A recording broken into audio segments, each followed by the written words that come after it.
Good evening, everybody. Welcome to the Flatout Racing Network's coverage of the 2022 All-Star Race and All-Star Open for RTG Rolling Thunder Gaming. It's Super Speedway style All-Star Racing here under the lights at Burnt Screwdrivers Raceway. I'm Seth Cole, being joined by RTG driver, RTG champion Sean Prime. And Sean, here this evening, no points on the line, no championship on the line. The goal is simple for drivers either in the Open or in the All-Star race. Just go out there and be the first one to that checkered flag, right?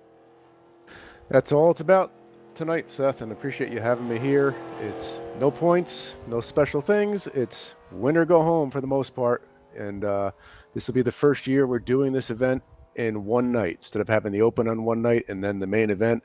Everybody gets a chance to be on TV this time, and it'll be more like real NASCAR. We'll have the shootout style Open followed by the main event. Absolutely. 22 drivers were locked into the All-Star race through the criteria coming into this evening. 3 more drivers will join them, the top 3 finishers here in this All-Star Open. 30 laps of racing that they're going to have to contend with. And I was kind of thinking about this heading into tonight. Do you think it's a benefit for the drivers here in this All-Star Open to get a little bit of extra track time, or is it going to be a little bit more fatiguing for them if they qualify into the All-Star race and then have to run an extra 50 laps on top of what they've already run in this upcoming event? Well, it's a great question. I don't think fatigue will come into it being the shootout style, but this is a relatively new track to us here. This is the burnt screwdriver racing version of Talladega. It's become quite popular. It's not what we normally run on Thursdays. It's made some spot starts here and there, so some of these drivers are theoretically seeing this track for the very first time. So if there's any of those main event drivers that have not seen this version, they're probably wishing they were out here getting some real time, but they probably gotten their practice in as well. So it's going to be a challenge for some, but once we get used to pit road and everything else, it's still Talladega.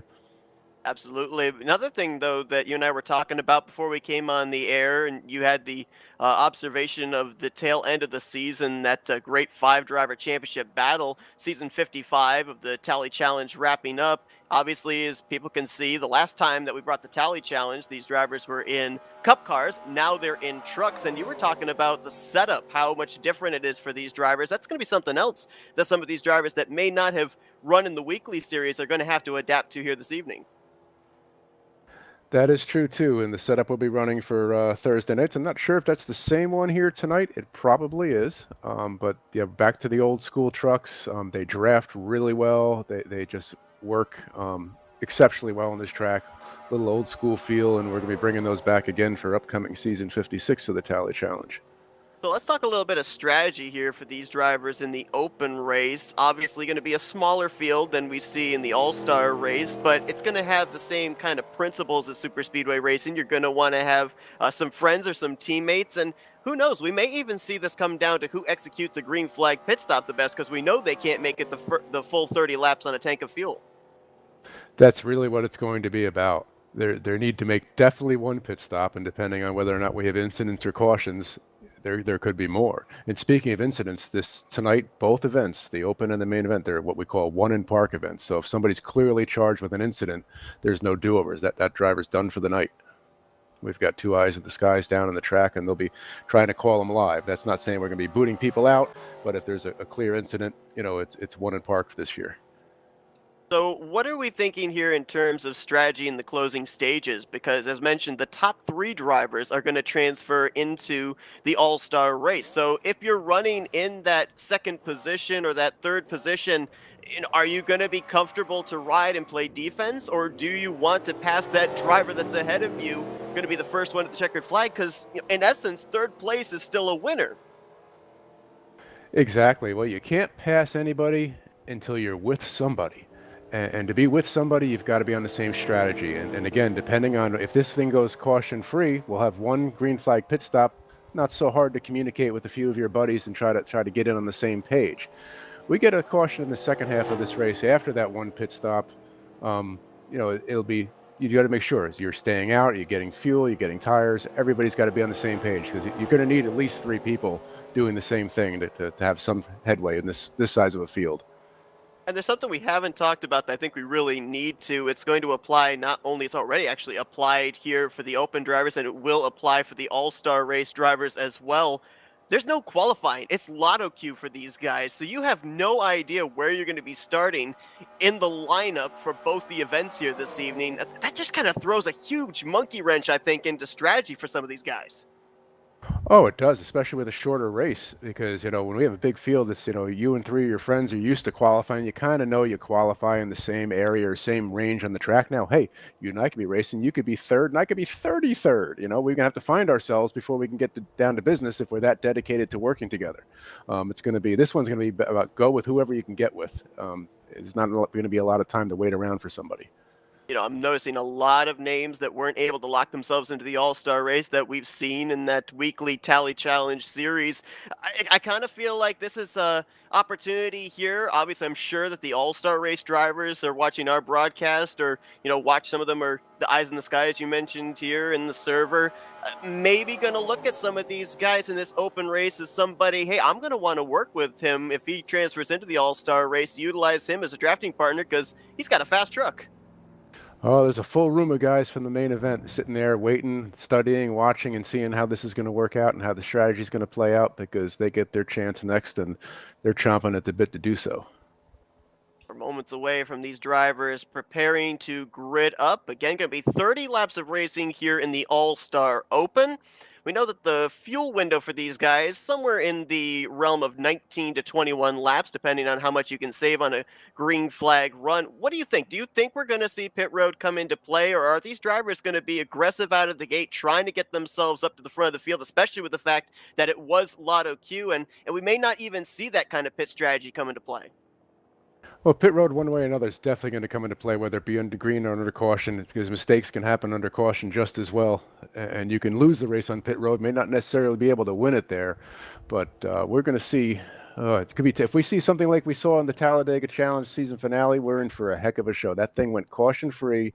There were 5 guys running for the championship this finale, and 2 guys running for the bracket series championship, and they were all in the running pretty much at the very end, and it went caution free and strategy, and they swapped that lead and who was in the lead of each of those 2 championships several times. I hope we get something like that tonight.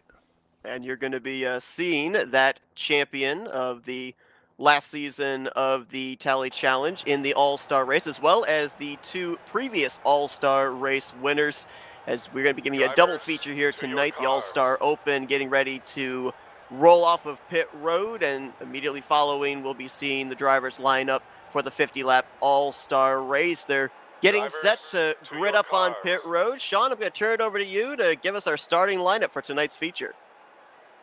That's great. I appreciate it, Seth. Again, glad to be here and apologize ahead of time for butchering anybody's names. I wasn't planning to be here tonight. But we're leading off our lotto pole. It's going to be the 0 truck of Mr. Pat McCarsky. He's relatively new here to RTG. No stranger to the Talladega, no stranger to the front row at Talladega. The 712 Bob Seminara is going to line up second. Server spot for our lead admin tonight, Mr. Cannon, is going to be occupying the 3rd spot, so that'll be a 0 right there. Mr. Milt Surratt in the 80 is going to be lining up in the 4th spot, followed by our Tally Challenge admin, Mr. Wiley Cote, in the number 6, followed by Mr. Jason Scheck, is out there going to give it a go in the number 1 truck tonight. He'll be lined up alongside the 08 of Glenn Harris, and coming up alongside him will be Ronald Lucier in the 62. And as they get ready to fire those trucks up, starting off in the 10th spot, it's going to be number 75 of Andre Charest. He'll be with Mr. Bob Dixon lining up in the next row in the 143 truck. Alongside Rob is going to be the 00 Buckshot of Kelly Causey. And then next row we'll have Bobby Farrell, all by him lonesome there until they tighten up the field because I'm in that blank spot next. Then we have 91 of Sonny Tallman, the 28 of Mark Paglia to round out the field because the 09 of Matt Whale is our other eye in the sky tonight. And that's our whole field for the Open. Like the 0, who was going to roll off as the pole sitter, he has dropped to the back, so that's actually going to move Wiley Cote up as the pole sitter. So interesting there, Lotto Q, it put that 0 car up on pole position. McCarsky electing to drop to the back. That I believe isn't going to cause any issues for the drivers up there at the front. So Wiley Cote was prepared to roll off from the inside of row number 2. Next thing he knows, he's going to be the one that's going to lead us to green. Kind of hard to miss that bright neon green Dodge. That sure is bright. Yeah, he definitely got the lotto. He'll have to stagger probably to the guy in front of him, but that's something we do here as well. If you're new and you're not experienced and you don't want to start in like what I would call the eye of the storm, especially in a lotto format, we'll let you drop to the back before the head of the race, and I see that the Zero has elected to do just that. So we're getting ready to go here, Seth. 30 laps. I would say lap 18 is the window where you really want to open up looking to get on pit road, and we'll see if we make it to there or if we have Talladega Mayhem. 12 trucks taking the green flag, only 3 spots available to the top 3 finishers at the end of this 30-lapper. A lot of big names in this group. Who do you like to maybe be able to be the one to take the checkered flag or snag a transfer spot? Well, there's some wily veterans, I'd like to say, so you can get the hint right there, wily. But when I say veteran, you can't get much more veteran than that one truck right there. Now, not veteran with the number, because we all know Jason loves to change his number as much as he changes his underwear. But getting out here tonight, don't be surprised. Jason Scheck has been a dominant force in these Talladega races for a lot of years. So we'll see if Jason gets up on it tonight, but it could be anybody's race. And here, getting ready to go here, coming down through the tri-oval. Talk about it all the time, the Talladega configuration with the start-finish line midway between the tri-oval and turn 1. That extra few hundred feet definitely plays out, a huge difference maker into who's going to lead back to the checkers. And we are underway here in the All-Star Open tonight for RTG. Well, the first job is to get through all the gears and make sure they're there. It looks like everybody's done just that. Let's see how they settle down and to get into different lines. Looks like they're drag racing right up in front between the 80 and the number 6. So Milt and Wiley having at it. And let's see if the middle line is beginning to come dominant early or if they get enough guys in the low line to do a decent battle. Milt Surratt's got Jason Scheck on the top line. Bottom line, Wiley Coate with Glenn Harris. It might be that third car in line for each. Lucier on the top and Dixon on the bottom that might determine which lane's going to move, because right now, dead even through 3 and 4. They sure are. You look at this lineup and you're like, wait, how are some of these guys not into the main event? Which tells you the depth of practice and work and everything it takes to win one of these races to qualify into the main event. Wiley Coate's going to come around, and the pole sitter is going to lead the first lap of this race.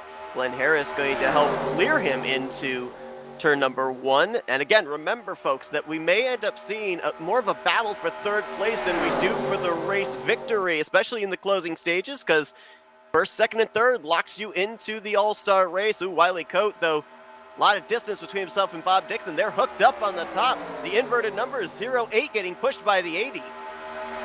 And they were squirrely there for a second, but when you look, you can throw a blanket over this entire field now. You look at guys like Mark Paglia.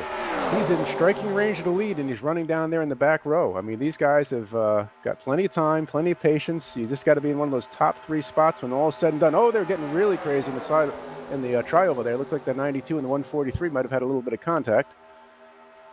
Bob Dixon getting a little tap from behind by Bobby Farrell. Yeah, that tri-oval is a place you do not want to bump. It's probably the one area of the racetrack where the truck would be the most unsettled. Kind of a straightaway, but turning left at the same time. Got to make sure you line up the bumpers perfectly if you're going to execute a bump and keep the momentum going, not get that truck loose ahead of you. That outside line, again, getting a nice run down the back straightaway. And we've seen this as well in the Tally Challenge, where that middle line can get some really good straightaway speed, especially on the back stretch, but then inside line charges back on the entry to the corner. If you can get a few of your friends closely tied up, but not too close that you're getting erratic, you can really get it done. And they had an extra truck in the bottom, and it jumped side to win to the top. But the bottom line is doing quite well here. They're hanging in, and Wiley's pulling them along pretty good, and they're fairly tight together. The whole field is organized, quite honestly. So they're just going to log some laps now. There's no reason to get crazy. We're all still in the race. I'd be thinking about getting in position to be ready for that first green flag pit stop, because that could cause some separation. And no reason to get crazy for sure, because you can't win this All-Star Open on the first lap, but you can certainly lose. And I think that kind of goes back to the strategy you were talking about with Mark Paglia. Still up here in the lead draft, but willing to ride at the tail. You mentioned it. If you get involved in the wreck, there's no do-overs. That is your ticket into the All-Star race gone. Oh, Bobby Farrell. I don't know if he got a little bumper grab or what, but he's now down in the infield. Grasky's coming back up into Paglia. Collects up as well the 0 of McCarskey. Looked like he had that saved, and then he drifted down in the grass, and carnage occurred. Caution is out. 3-car pile up through the tri-oval. And that is three drivers that more than likely will not be advancing into the All-Star race unless we end up seeing some more carnage between now and the checkered flag. I mean, if these trucks are still capable of running, who knows? They might be able to sneak their way into a transfer spot, but at least right now, starting off this All-Star Open behind the 8 ball. Yeah, it is moderate damage, but that looks like some significant contact, unfortunately, for a few of those trucks. Some of the guys run, very particular with their settings, and sometimes you get down by that grass, and it was really hard for Bobby to hold on to it there, and it shot back up the track, unfortunately, there for Mr. Paglia and the last truck.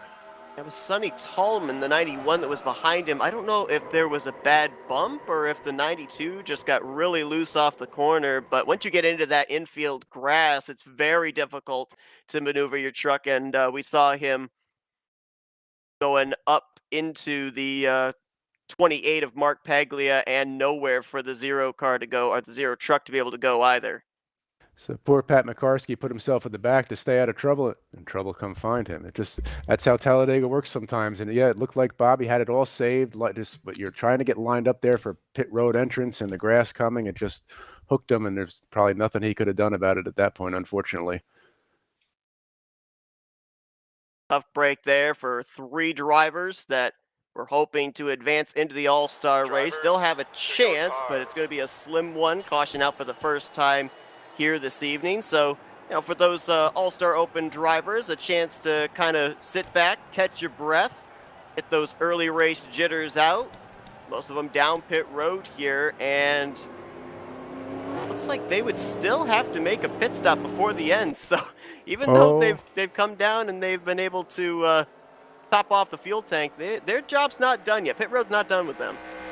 no, and had this gone straight through, it would be one story, but this really doesn't change a thing except the strategy. Because if it was a 30-lap race, that's pretty much a no-brainer. You're going to get 4 tires and get a full load of fuel in there because you're going to need most of it.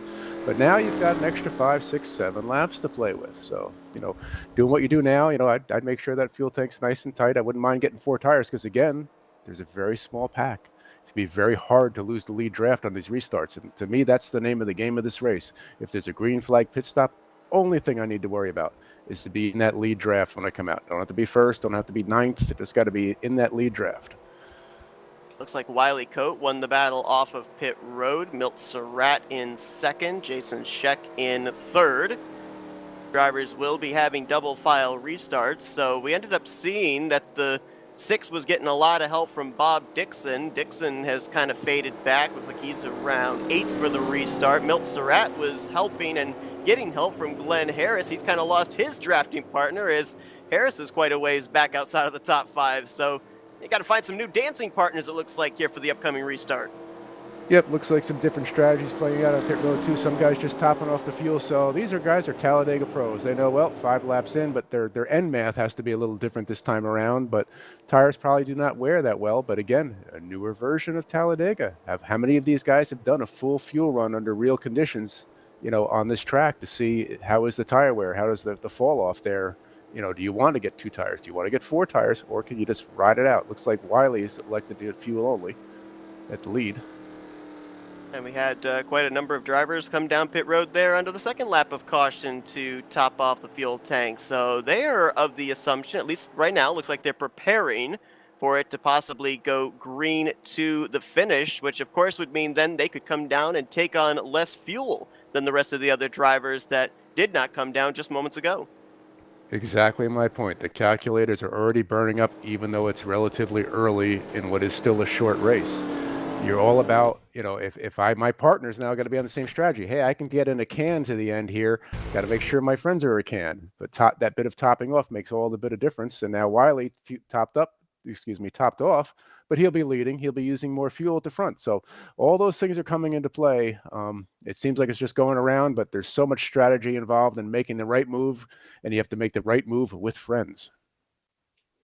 We're going to have the footage back up for you folks in a minute here. Just had a slight little issue with the ticker. We're going to get it reset here, hopefully in time for the upcoming restart. But, now if you're those drivers that were involved in that wreck, Bobby Farrell, Mark Paglia, are you now just kind of hoping that there's going to be a race of attrition to be able to snag a spot? Do you wave the white flag of surrender at this point in time? Because again, there's no points on the line, there's no championship on the line. So what have you got to lose? Just go out there and see if maybe the cards will fall in your favor. Again, Talladega, you never know. You could be coming off turn 4 or entering the tri-oval, see a big puff of smoke in front of you, the seas part, and you're in victory lane. Very unpredictable for sure. Should be getting the footage up here for you guys in just a moment. Wiley Coat was going to roll off from the 3rd position, but ended up becoming the interim pole sitter. He has been out in front the entirety of this race up to this point in time, and he will be the one to get us back under the green flag. We should be getting the 1 to green signal, I do believe, this next time by, so we will have a total of 22 laps to go once the green flag comes back out. And fuel here is about as important as tires at Old Rockingham. You see half the field peel off again. It was only 1 lap of caution, but I want that fuel back. I want every ounce I can get, because if I can get off pit road ahead of the next guy, that's, time equals space. We talked about the fact that, Burnt Screwdriver Raceway in many respects is basically just a version of Talladega, but, fuel important. What about tires? Could tires gain you an advantage in this type of a race? They can, when it gets down to racing tight, especially when you're racing on the bottom here late in the race. You love that feeling of, nice 4 Mr. Feelgoods, knows you can really lean on it coming out. There's the 5 drivers right there that elected to not come down pit road to the 1 to green. Wiley Coat, Ronald Lucet, Andre Charest, Bob Dixon, and Pat McCarskey. So we'll have to see about that 0 truck, if he is going to be up to speed. You mentioned it, moderate damage, and moderate damage at a super speedway, it's so finicky. You kind of have to wait until you get into a long green flag run to know if that truck's still going to be competitive. I've seen where a truck will have damage that doesn't look too bad. Next thing you know, it's losing the draft and several miles per hour off the pace. On the flip side, there's times that a truck will look all torn up, but as long as it's in the draft and has somebody pushing them, they're still able to stay up there in the lead pack and be competitive. So it'll be interesting to see for those 3 drivers involved in the first caution what side of the spectrum they fall on. It's yet another wild card, and you've got Mark Paglia was involved too right behind him, so those guys there behind him, Sonny Tallman and Jason Scheck, that's got to be in their mind as well. Are these guys going to come up to speed? How patient can they afford to be waiting for them? Because Mark Paglia's truck definitely looks like it's a couple fries short of a Happy Meal in the rear. We had 12 drivers take the green to start this. 11 drivers will take the green to restart. Looks like Bobby Farrell will officially not be advancing into the All-Star race. He's taken his truck back to the garage area. A couple of drivers with dings and dents. For the most part, the field looks pristine, but that might change between now and the checker. It's going to be 22 laps of racing left here in this All-Star Open. Potentially at least 1 more pit stop waiting in the wings for all drivers as Wiley Coat brings us down here through the long tri-oval heading for the restart zone, and we're ready to get this All-Star Open back under green conditions. We'll see if Ronald Lucier, with help from Bob Dixon and Buckshot Causey there behind him, can get this line moving, and or if the bottom line is going to prevail and the green is out. Like the inside line lined up a little bit close in the outside line. Now, the rest going to lose touch with Wiley Coat. Bob Dixon pulls up to the back bumper of Ronald Lucet. Let's see if the back straightaway is going to determine which line moves. Oh, now that inside line really broken up. So I think that those 4 or 5 trucks on the top, they're going to make hay down the long back straightaway. There you see Charest to the lead, Dixon to second. Scheck might actually clear for third. Actually, correction, that's Causey might clear for third before they get to turn 3. No, he's still side by side with Wiley Coat. And as long as these guys, the 0 and the 28, Paglia and McCarskey, can stay in the draft, again, still be okay. They can hang around to the end of the race and see what plays out. And Jason Scheck's thinking, we're not done with incidents yet. He's just waiting to see if these guys can stay with the draft, and he looks like he's even helping them try. Oh, we might be 3 wide there. Causey was taking a look to the inside of Dixon and the top side of Charest. Charest was make that correction, Lucier. He was trying to pin Bob Dixon up to the outside line after he swapped from top to bottom going to the front. Dixon going to stay on that outside line. He's going to get a big push down the back straightaway trying to go for the top position. Definitely got momentum, and there are more people coming to join that top line. Looks like Jason Scheck is on the move. Sonny Tallman's up there. Looks like Glenn Harris is up there. So they're making that top line really work. And Ron Lucier with some great pushing from Wiley Coat and the 75 of Andre Charest, they're in trouble. Saw Milt Surratt and Glenn Harris working together in the early stages. They've now found each other once again, nose to tail, third and fourth truck on that outside line. Ooh, Milt, I thought for a moment, thought about going to the bottom. He peeked down there. Now he'll go down with Causey. Dixon going to block them. That leaves Glenn Harris and Sonny Tallman all by their lonesome on the outside line. And as the straightaways and turn change, so does the strategy and the lines. Oh, looks like a little tight there between the 62 and the 08. And now it's going to be Dixon left all alone on the inside line. Causey gets a run on the top. He's got drafting help from Milt Surratt. One thing I'm noticing, at least right at the moment, nobody seems to be willing to help the race leader. Everybody's acting as if they're getting a bonus point for leading a lap, but everybody wants to get their chance to be on TV. But again, you know, you've got to have in the back of your mind, just need to be here. Just need to be here. And I remember back talking with drivers from the Tally Challenge as well, when we would see them make moves like this, knowing that pit road might be an area they were going to have to enter in the closing stages of a race. They were saying, you know, it looks like we're being aggressive, trying to get to the front, but what we're really doing, we're setting ourselves up for that pit stop. Get those extra 2 or 3 positions on the racetrack and then try to gain a couple more on pit road. So that could be what we're seeing here as well. Also, could be drivers going to school, kind of learning what they're capable of doing if they transfer into the All-Star race. Yeah, they're feeling out their dance partners to see who's drafting best, feeling out the track all at the same time. We've got quite a few laps now. We can go till we get the green flag pit stops. Just want to be in that lead draft on the other side. Kelly Causey going to lead us around, and he will lead a lap. Milt Surratt, Glenn Harris, Sonny Tallman, they all seem pretty satisfied to run single file for the time being. Bob Dixon was side by side with Wiley Kozma. After he is still side by side. It was for 6th, now it's for 7th with, I believe that is Jason Scheck to his outside. So at least for the top 5 or 6, they've all gotten themselves single filed out. And when something like that happens, then another aspect of the unpredictability of Superspeedway racing comes into play, and that's the possibility of checkup, because the further back you are in the field, the more draft you're going to get, the bigger run you're going to get on the truck in front of you. So you got to make sure that you don't chain bump, because more often than not, we see that lead to a lot of big wrecks. Oh yeah, the accordion effect comes into play and starts here and ends there, and sometimes it's not pretty at all. It looks like the 0 truck is definitely going to be heading to the wrong side of the draft here. He cannot hold on to the league draft, and the 28, even though his left rear spoiler is pointing up at the sky, is managing to hold right on to the rear, so he's still in it. Good news there for Mark Paglia, because more often than not, if you've got damage, your last truck in a draft, you're more than likely going to lose said draft, but he's hanging with them. As you mentioned, Pat Markarski back there looks like he's going to have to rely on a caution to at least catch back up and pick up a couple of spots here, but at least still on the lead lap for the time being is Sonny Tallman.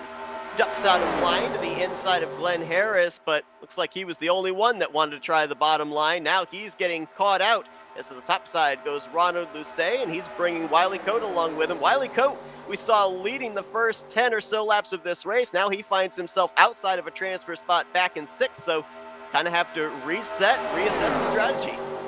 Yep, for a brief moment, it looked like they were going to fan out single file and realize, oh, we got to just hang out here for a little while, but why not? It's a fun race. Mix it up. Oh, there is big trouble on the backstretch. This is going to be carnage. Wiley, the 143 is so hard into the wall. He's up and over. Bob Dixon up and on his lid. Fortunately, that truck comes back on all 4 wheels. Wiley Coate, Ronald Lucet, and Glenn Harris also collected up. Carnage off of turn number 2, midway through this All-Star Open. Second caution of the evening. Yep, they want to put on a show and make their moves, but it got a little too tight, and it happened in the blink of an eye, and that's Talladega. All cautions are raced back, so they are currently running back to the yellow flag. As we're going to drop back and take a look at the replay. Looks like contact between a couple of Dodges, the interim pole sitter Wiley Coate and the 143 of Bob Dixon. Yeah, I think this started up a little sooner, though, with some contact between the 91 and the 08. Looked like they got together, which shot Glenn Harris up into the wall there, and Wiley and company were just there when he came off. Nowhere for Ronald Lucet to be able to go. That 62 catching a little bit of air. Both rear tires off the ground. That is a hard shot there for Dixon. And then a hit from Lucet. Actually, all 4 tires left the ground for Lucet with that second hit. Dixon up and over. Wiley Coat appears to be the one that might have gotten away with the least amount of damage. Oh no, he's going to back it with the right rear into the inside safer barrier. We'll get another camera angle here, but that's some hard shots for a few drivers that were up there inside of the top five. And all of a sudden, we're getting down to about the number of drivers that would transfer in that are left standing without damage. They've got to be sitting pretty, I would think. Yeah, it looks like the 143 is already terminal. I see he has put that one behind the wall, and it sure looked like it needed to go behind the wall. That was a real hard hit, and even Wiley backed it in there. He's going to have some significant damage, but the 62 would be the other truck I'd be concerned about here with some heavy damage there, as well as the 08. Take a look at the initial contact there. Sonny Tallman pushing up into Glenn Harris.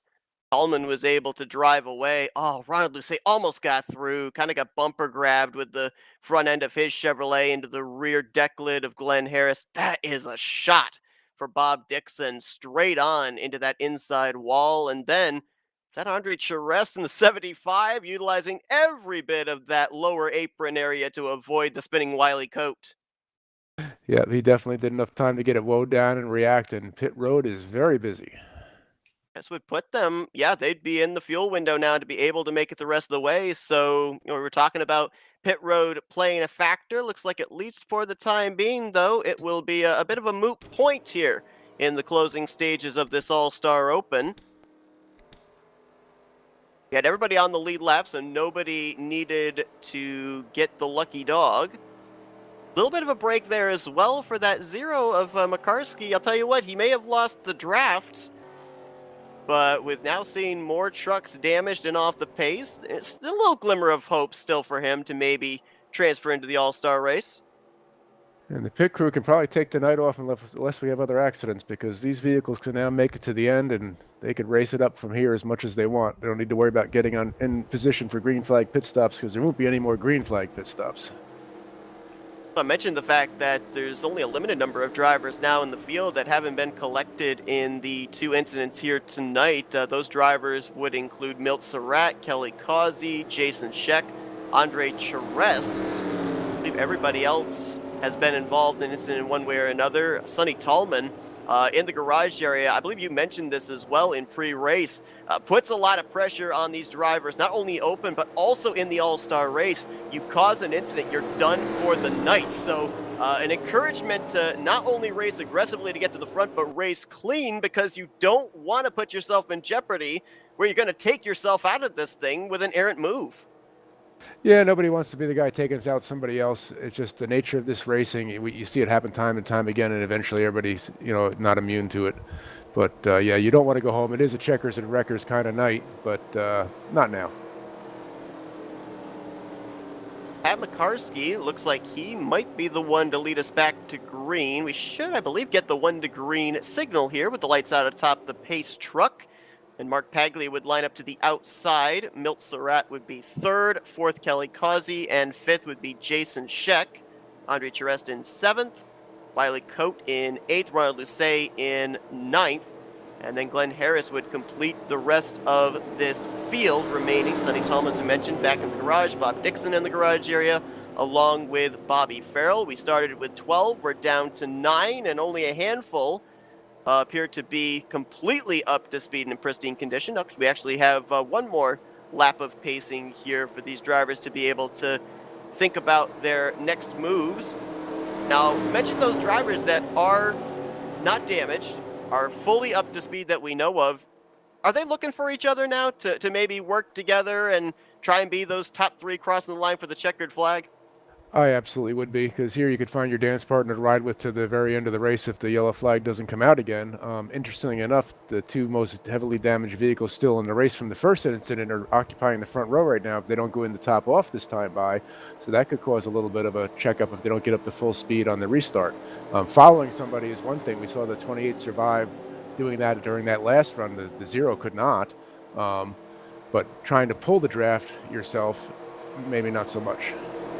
Now let's also address another elephant in the room, the fact that these drivers may not particularly be racing to the completion of lap 30. There is the possibility that this race could end under caution, so these guys could be looking to make their race-winning moves or their moves into a transfer spot maybe as early as 25, lap 26, somewhere around that area.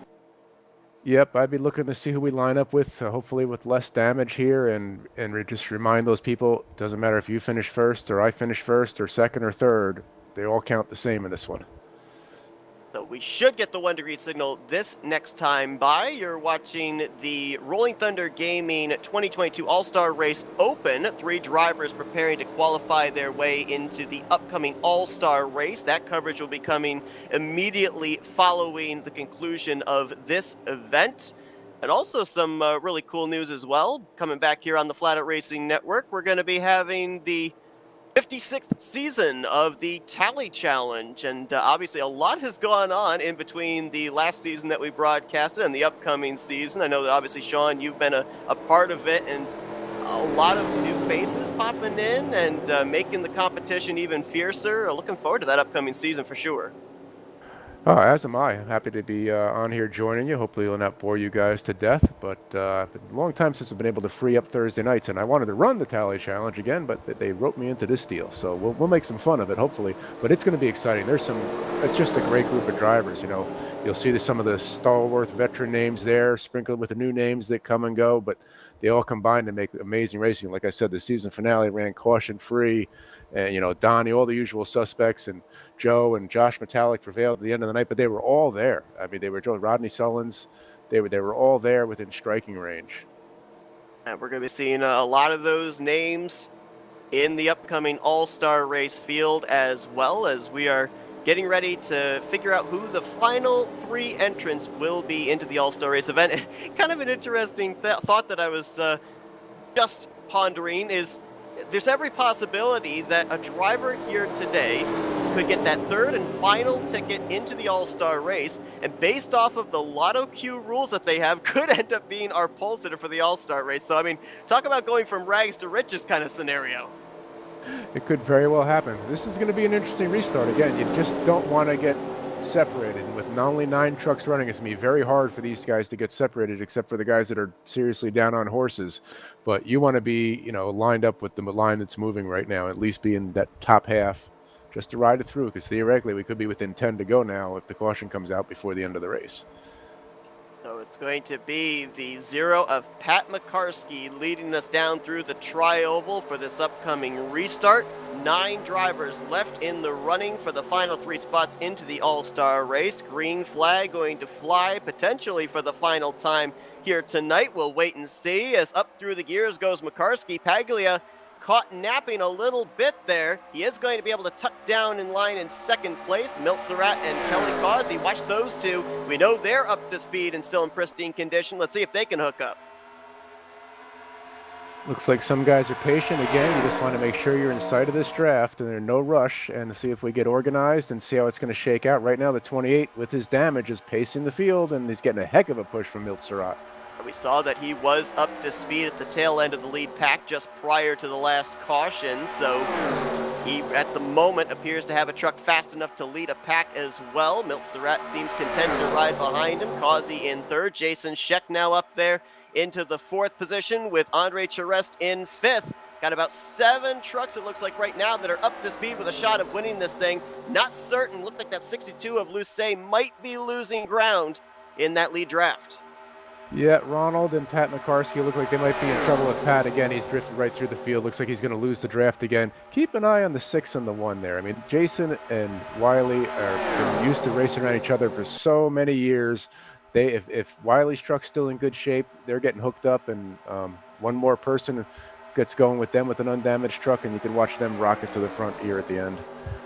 Paglia might have been a little bit more off the pace than we thought, because it looks like Milt Surratt said, I've got to jump to your outside, as he goes to the lead. Causey follows him. As a matter of fact, the entire top 5 follow. Almost contact back there between Paglia and Glenn Harris around the 5th position, but they're able to make it work and keep it pointed in the right direction. That was something that you were talking about, and I noticed back when we had the contact that led to the 2nd caution between Tallman and Glenn Harris, that inside line truck pushing up off the corner. Oh, we got a truck up in the wall. Was that Lucet? It was. No caution, though. No caution. Looks like he's recovered it fairly well, but he had definitely had contact with the outside wall there. But definitely with the way that the setup runs for these drivers, the speed that they carry, especially on that inside line, especially off of turn two, it seems, Truck wants to push up, and we know that these drivers like to fight for that middle groove there. We've seen them many times in the Tally Challenge. That lane there, the middle lane between the white hash marks, they will fit it double wide in there if they're able to. They'll squeeze in as tight as they can. Everybody wants to be in that optimal spot and gain every advantage that they can. And they raced it up here a little in front. They almost had a 5-truck breakaway to settle it amongst themselves. They were going to leave the 75 out of the mix, but it looks like the 08 of Glenn Harris is now going to fall back, and the 75 of Andre Charest is going to stay with that lead group, hopefully. You talked about the alliance that you've seen between Sheck and Coat. Well, take a look at this scenario. Right now, Sheck holds the final transfer spot. Coat is in the first spot outside of the transfer position. So if it comes down between those two for the transfer spot, you got to wonder what happens. Glenn Harris wants to kind of take that scenario out of the equation. He wants to get by the both of them. He's looking to see if that's too many trucks to pass at the very end of the race without much help. So if he can pick him off one here, one there when he gets runs, because you get a run on the guy in front of you. The problem is when you pull out a line, is somebody going to be there with you, and do you have a strong enough run to actually make position and get back up? Otherwise, you're going to drift right back, as we just saw the old way to Glenn Harris do twice now. Looks like he might be setting up to get another run here on the backstretch. But the 75's falling pretty far back. Definitely see a gap between Jason Sheck and second place running Kelly Causey as well. Maybe trying to generate a run. Here we go. To the top side comes Sheck looking for second. Not going to be able to quite do it down the back straightaway. Harris with another big run to the inside of Wiley Coat. Yeah, just as Jason was going to try to pull that train to the outside there, Glenn flashed out to the low side, and that just kind of killed the momentum, but they might get it going again. Like we're looking at a battle of three pairs of two-truck tandems, Surratt and Causey, then you got Sheck and Coat, and then you've got Harris and Charest. For the time being, looks like Causey's more than content to ride behind the 80, and I think that's a good strategy too, because right now you'd be in a transfer position. The two of you have worked together for the last 5 to 6 laps, so why change anything now? If it's not broken, don't fix it. And again, I just want to stay in here. We got 5 to go now coming around, so it's going to be getting down time to settle the score. If you're running 5th or 6th right now, you've got to make a move. Getting close to that point as well, where a caution would end this race. And as mentioned, it is raced back to the caution. So if an incident happens between now and the checkered flag, we're going to stay up here at the front. We'll look back at the incident after the race is concluded, or at least under the pacing laps, depending on how many laps we have remaining in this event. Still single file up here at the front. Jason Sheck continuing to try and fall back, generate a run on second place Kelly Causey, but it just seems like he's mistiming it. He gets the back bumper, that 00 off turn 2. I think he'd rather do it midway down the back straightaway. That's exactly what it looks like he's trying to do. And if I'm Jason Sheck, he's in the transfer spot right now, but he's trying to pull Wiley across. If he's going to step out of line, he's got to make sure that he's going to be able to pull Wiley and anybody else with him, and that the 08 and 75 aren't going to sneak on by the two of them. Charest just cannot draft up to the back of Glenn Harris. Every time Harris goes to the bottom, Charest goes down there as well, but with 2-3 truck lengths between them, it's not allowing Harris to be able to keep that momentum going. And look here now, little change of line through the tri-oval. Milt Surratt and Kelly Causey right down there to the yellow line, making sure that the inside line's not available. Jason Sheck's gonna find it though on the inside of 1 and 2. And it looks like they may get some help. And again, here goes the 08 now to the outside, where he's made several moves to the inside, and this may backfire on the 1. Glenn Harris up there on that top side might be able to utilize the draft of the 80 and the 00 to get by Sheck and Wiley Coat and sneak into that third and final transfer position. 6 drivers to settle it out. Only half of them will be racing later on tonight. The other half will be watching from the infield. Surratt right now, nothing but clean racetrack out in front, and Ally in the rearview mirror. He'll come around this time to 3 left in the All-Star Open. With 3 to go, the 08 has gotten himself into that final transfer spot with the 1, the 6, and the 75 on the outside looking in.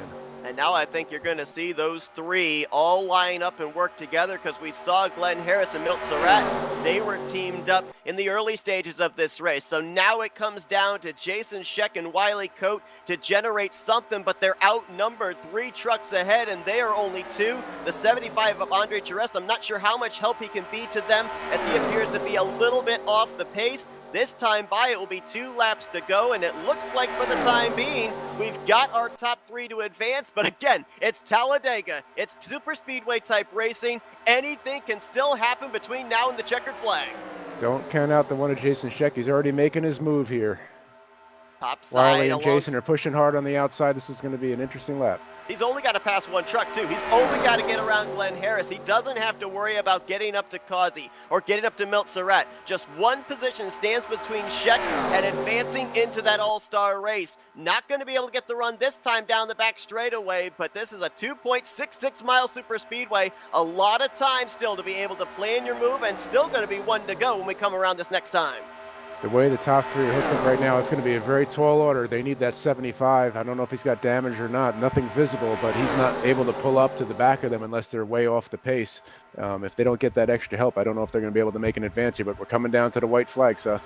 Through the tri-oval, as Milt Surratt going to lead them back. White flag in the hand of the flagman. 1 more time around. 3 spots up for grabs into the all-star race. Right now, Surratt, Causey, and Harris own them. Jason Scheck taking a peek there to the outside, has to tuck back in line, try and get a toe down the back straightaway. Wiley Coate side by side with Andre Charest. That's going to hurt the momentum of the 1 truck.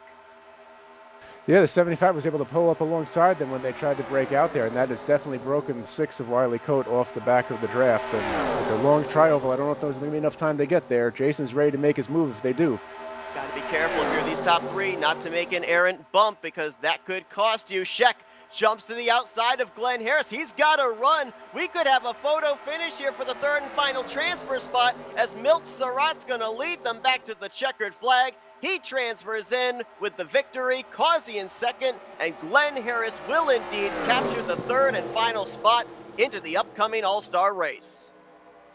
Those 3 will be moving on to the main event, which is going to be coming up shortly, and everyone else, they gave it everything they could. Jason and Wiley, they gave it every try they could. They just could not get the assistance they needed and that extra momentum. When you're doing these races, you're doing it, if somebody's been working with you all race, you want to get that person through there too. And I don't fault Jason at all for making that move, because he was in, but that wasn't good enough for him. The guy that was helping him get in, he wanted to pull him across too. Race is official. Here is a look at the standings from the All-Star Open.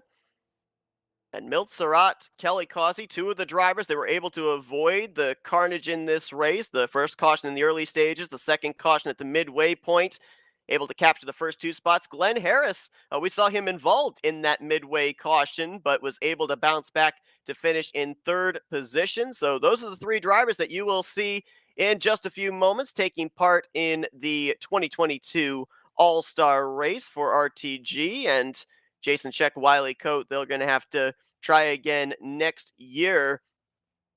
Heck of a race here, though. Obviously, these drivers knew they had to put it all on the line to be able to try and advance into the All-Star race. For some, it worked out. For some, it didn't. That is for sure, and they're now on the 5-minute timer before we head off to the main event. And let's see if we can talk with some of those drivers that have transferred into the All-Star race. Obviously, going to take a little bit of time to compose themselves and then prepare for another 50 laps here at Burnt Screwdrivers Raceway. We say we dial up our 3rd place finisher here tonight in the Open, Glenn Harris.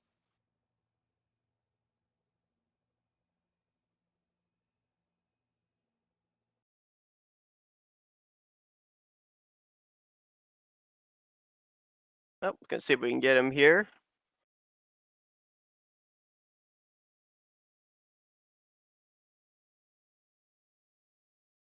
Hey, Glenn, it's Sean and Seth up here in the FRN booth. You got us? 10-4, Seth. And a nail biter there for you. We saw you get collected up in that big one around the midway portion, but looked like that truck was still up to speed. Saw you work together with the 00 and the 80 to get up there to that final transfer spot. But, man, you had to play some defense there in those final 5 laps or so. Oh, yeah, it was a little tense. I put myself in a hole speeding on that first caution pit stop and had to go to the rear and work my way back up. And, then the wreck caused me a little bit of damage. They did a good job, pit crew, banging that out, allowed me to stay competitive. And, kind of just lucky I got the draft at the right moment there.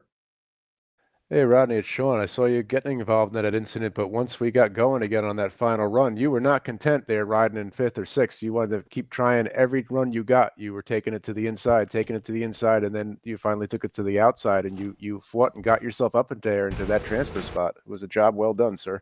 Yeah, thank you, Prime. Now, Glenn, obviously, we know that you're going to be in the All-Star race. Something that we saw play out here in the Open that we're going to see in the All-Star race as well is the Lotto Queue. Did that in any way change up your strategy once the green flag dropped? And will it, do you think, change up how you approach the upcoming All-Star race as well? Well, if I can get a good qualifying position and stay up front, that would be my plan. That's what I intended to do here in the Open, but that went awry when I was speeding. So coming from the back is kind of tough. Well, Glenn, obviously, best of luck to you in the upcoming All-Star race. Congrats on transferring in, and hopefully we'll be able to talk to you later on tonight. But in case we don't, let's give you the opportunity to do some thank you sponsors and shout-outs. Well, the first thing I like to do is certainly thank Flatout Racing, Seth, for all you guys do to put on a great broadcast for us. Also, thank David Cannon and Sean Prime for giving us this forum to race and have a great time. They run a terrific league. Everybody really appreciates what they do for us all, the admins and everyone else as well. Thank you. Well, it's the drivers that make it go there, Glenn. We greatly appreciate it. We appreciate you. Absolutely. So Glenn Harris going to be momentarily climbing back into that 08 Krispy Kreme Chevrolet to prepare himself for the All-Star race. Let's talk with the guy that started up at the front, finished up at the front, second place finisher, and transferring into the All-Star race. Let's talk with Kelly Causey. Hey, Kelly, Sean and Seth up here in the FRN studios. You got us? He might have stepped away for a second to catch a break in between these two events. Absolutely, well deserved. We'll see if we can dial him up later on here. When we leapfrog and see if we can go down to Victory Lane. Don't think he'll spend much time down in Victory Lane, the All-Star Open winner, but let's see if we can get the guy who took the checkered flag here in this All-Star Open.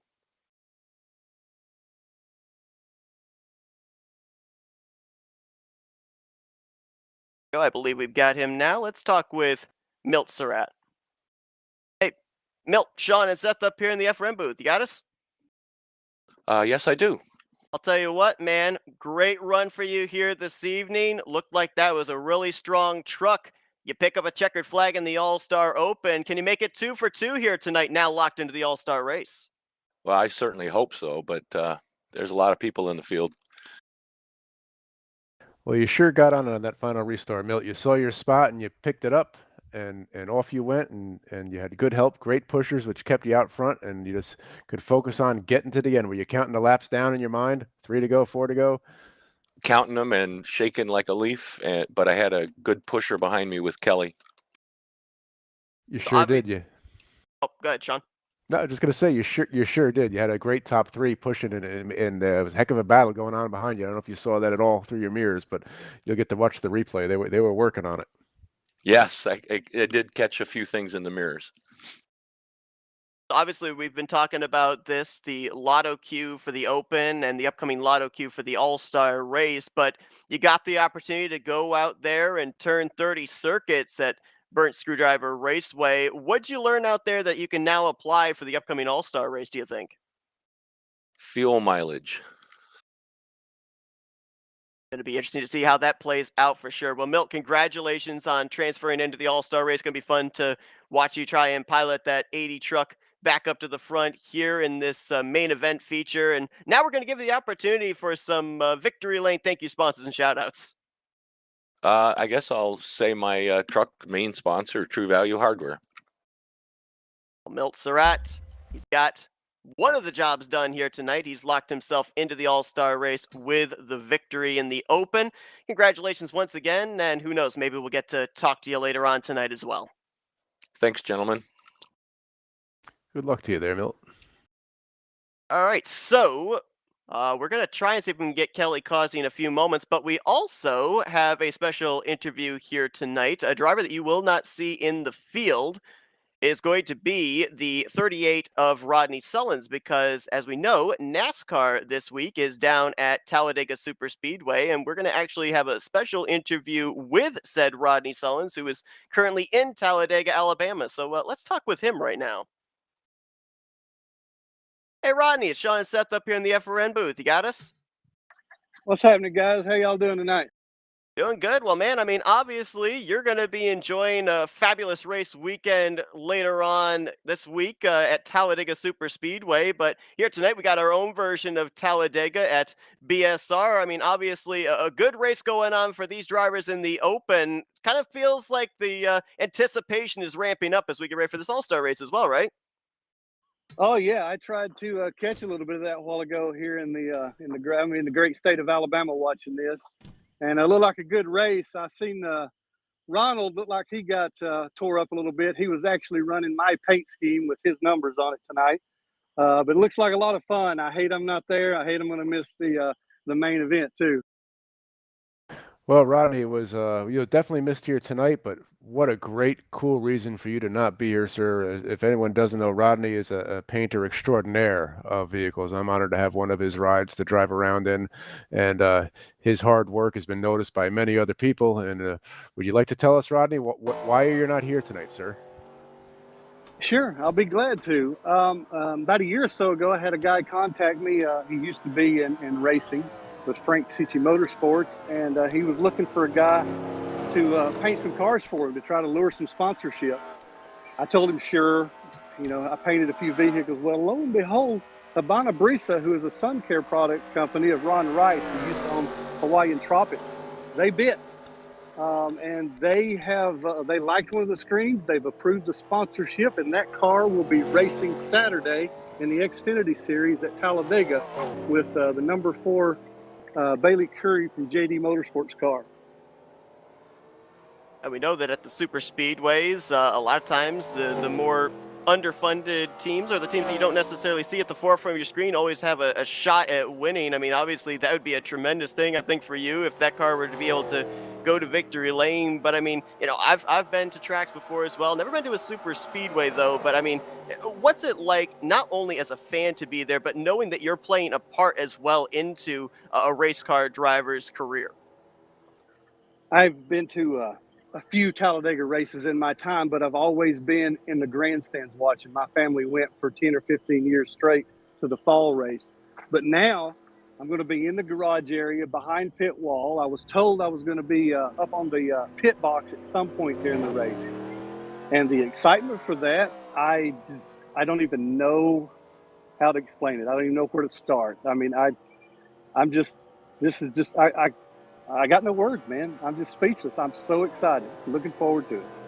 Well, it's a high honor, and we are extremely happy for you, Rodney. I know I am very happy for you, sir. And your work is getting noticed.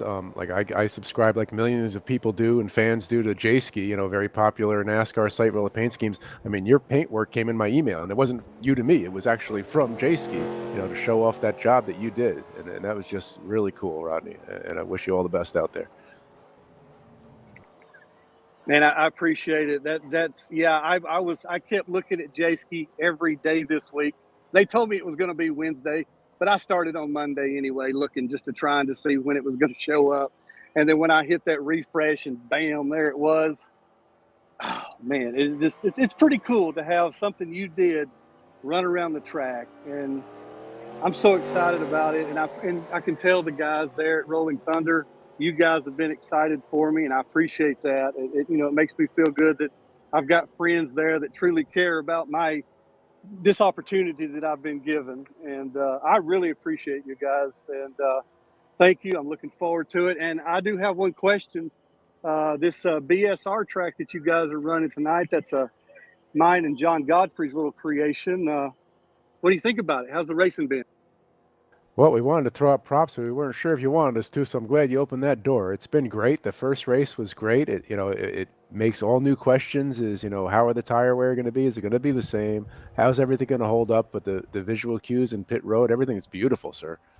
Wouldn't expect anything else. Anything else. You and John did a heck of a job. I appreciate that. I really do. You guys did a great job calling that first one. I'm going to do what I can to tune into this main race. I got spend a little time here with the family. I am from Alabama, so I did come by my family, my hometown, before I go to Talladega tomorrow morning. But I'm looking forward to it. I don't know if you know this, but the guy who helped me get back into racing, painting, and all that stuff with the files, the computer, getting all that going was John Godfrey. John Godfrey is going with me this weekend. Oh, that's excellent to hear. That's great. That's you can't wait for you to stand in front of that car. Oh man, you know that. I am so excited just to touch it, say from my computer screen to reality. Right there it is. You know what I mean? Absolutely. Well, it's always exciting when somebody in any way or form is able to break into the world of NASCAR. Rodney, obviously, we're super excited for you. We hope you have a tremendous weekend, and I think there's going to be a lot of people pulling for that number 4 at Talladega. So congratulations, and man, we appreciate you taking the time to talk to us tonight here as well. Hey, thanks, guys. It's my pleasure. I really do appreciate you having me in here. We're very proud of you there, Rodney. Go have a heck of a great time, and tell John we said hi and enjoy yourself. Well, John's up here in this race, isn't he? He is. We're going to be talking to him He in a is. few moments, I believe.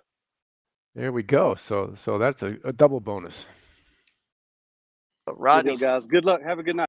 yeah, absolutely. That was Rodney Sullins.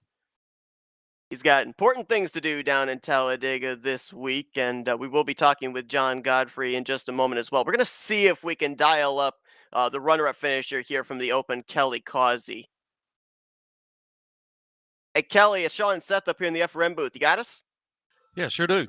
There we go. Well, man, I'll tell you what, drove a heck of a race, a clean race there in the All-Star Open, getting yourself prepared for another 50 laps at BSR. So is it a mental reset, or is it just go right back to work like you did in the Open race? I guess we'll go right back to work. Definitely got the blood flowing for sure. That was a great race. Well, you ran a great race. You ran a smart race. It's showing up in the booth there too, Kelly. You could be sitting on the pole for this next one here in a minute. We're fixing to find that about 2 minutes and 50 seconds, it appears. Yeah, no doubt.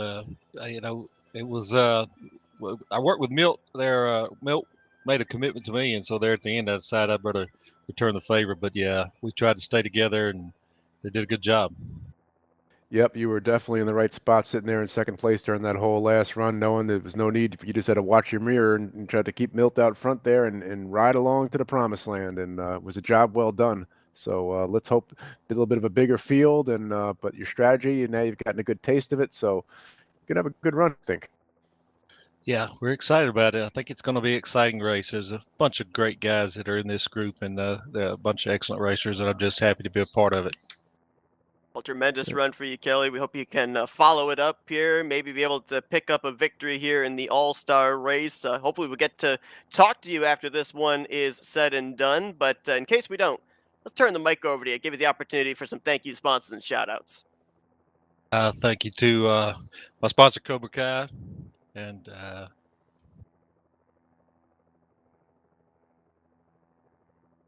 Kelly Causey finished runner-up in the All-Star Open, and we'll be looking forward to seeing where he starts for the upcoming 50-lap All-Star race. Best of luck, Kelly.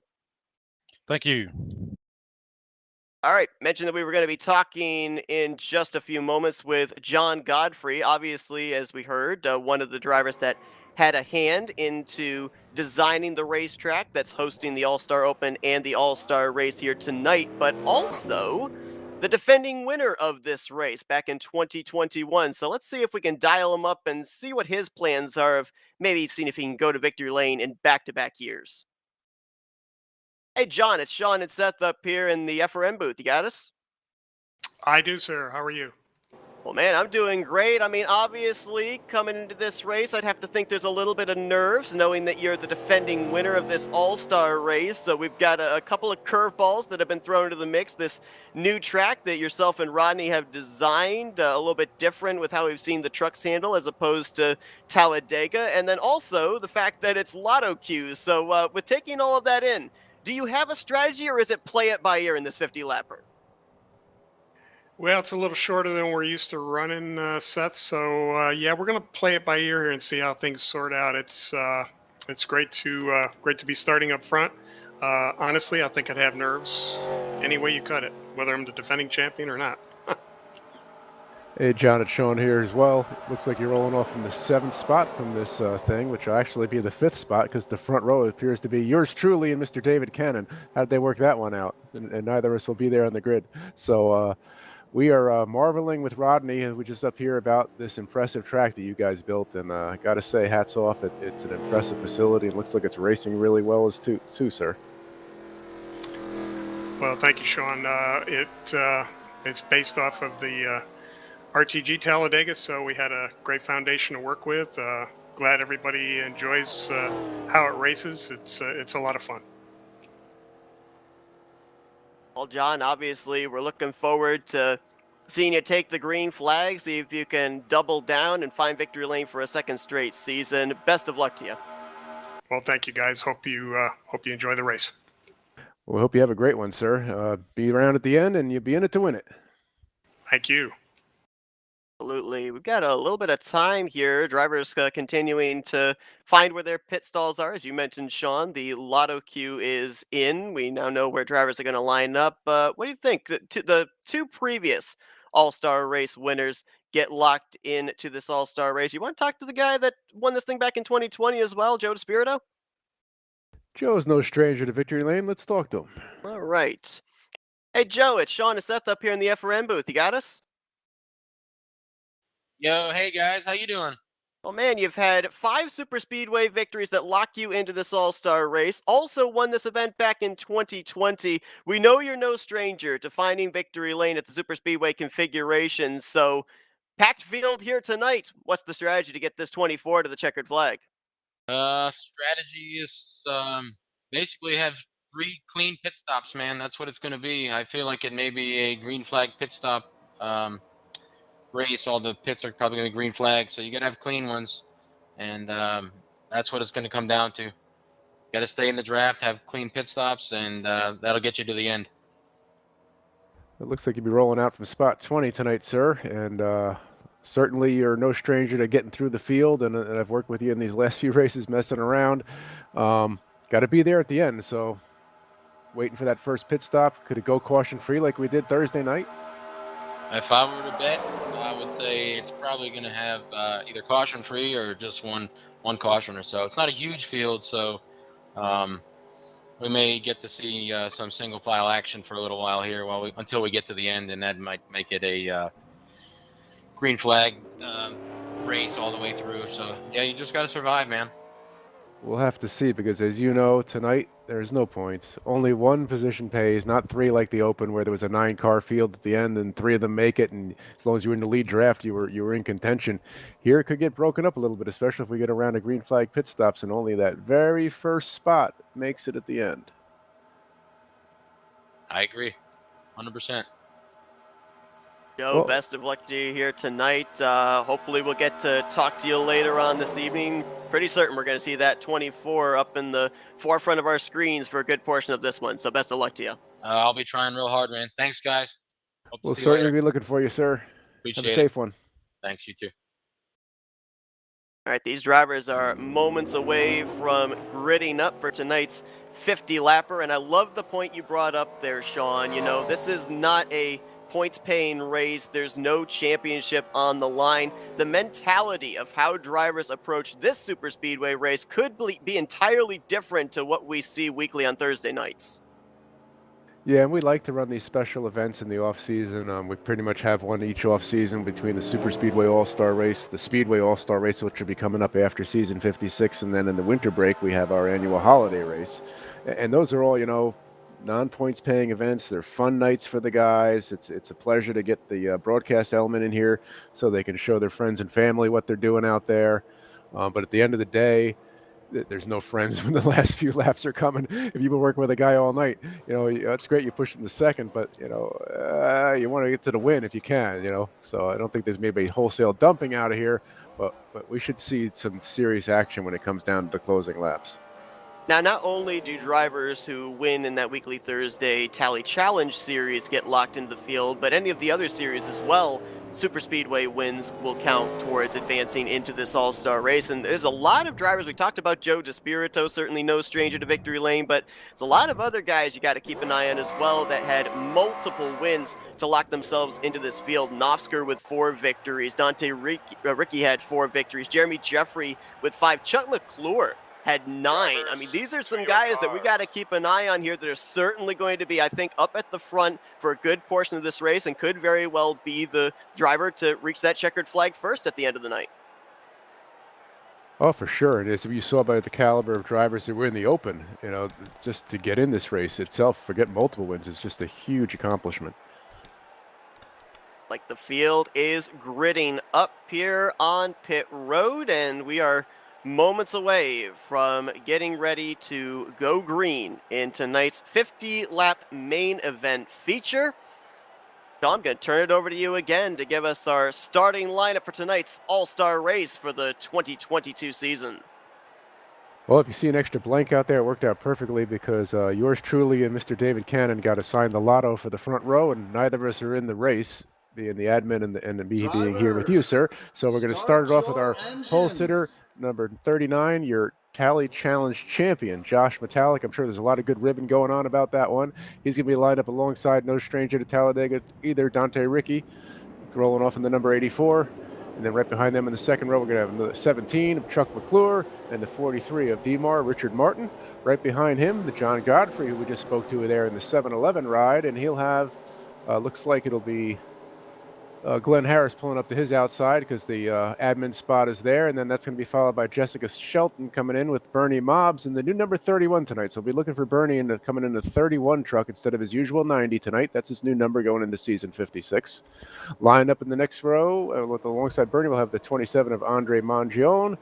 Then we'll have Chris Elliott made it back in here tonight. He'll be rolling off there in the number 9 truck with Tim Nostiger. I saw them out there working in practice together, Josh and Tim and company, and they are ready. Looks like they're ready to go with the 088 ride. And Donnie Garrett again, one of those final 5 from last week that was in it at the very last lap for the Talladega Challenge Championship. He'll be having rolling off with the 77. And Kelly Causey, who we spoke to tonight, our runner-up in the Open, he's going off there in the 16th spot, followed by Mr. Brian Schilling in the 4. And then Mr. Greg Palmer in the 22. The aforementioned Joe DeSpirito, the 2020 champion of this event. And then Bob Seminara, he'll be there in the 21 truck. And the 80 of Milt Surratt, our winner. And that should have Jeremy Jeffries and Dave Nelson bringing up the final line of the field. A lot of big names you mentioned right there in that starting lineup. You talked about Josh Metallic, the now defending champion of the RTG Tally Challenge. It was a 5-driver finale for that championship, and no surprise that he's running the same scheme here tonight that he was piloting when he took that checkered flag and that championship about a week and a half ago. Dante Ricky there to his outside. It's going to be interesting to see what the driver mentality is here in the beginning stages of this All-Star race. We saw an early caution in the All-Star Open. What's going to be the case here with the field, I believe, tripled in size and 50 laps between them and victory. Green flag is out. Let's go racing in the All-Star race tonight at BSR. They're underway, and it looks like they're falling in line. Dante's going to drop right in line in front of Josh, and again, they may settle in here early. Again, you might want to make some spaces up, but if you're not running and you're not got a clean truck at the end, you'll be competing for the win. So you want to be there at the end, but you want to get in good position, find your friends. Looks like there's some sorting going out as we hit on the rear line. Top 3 get single file, double wide for 4th place. Saw Dante Ricky, he rolled off the grid from 2nd, but he is leading us through 3 and 4. Joey Logano would have been proud. I think that he and Metallic executed the okie dokie to perfection there.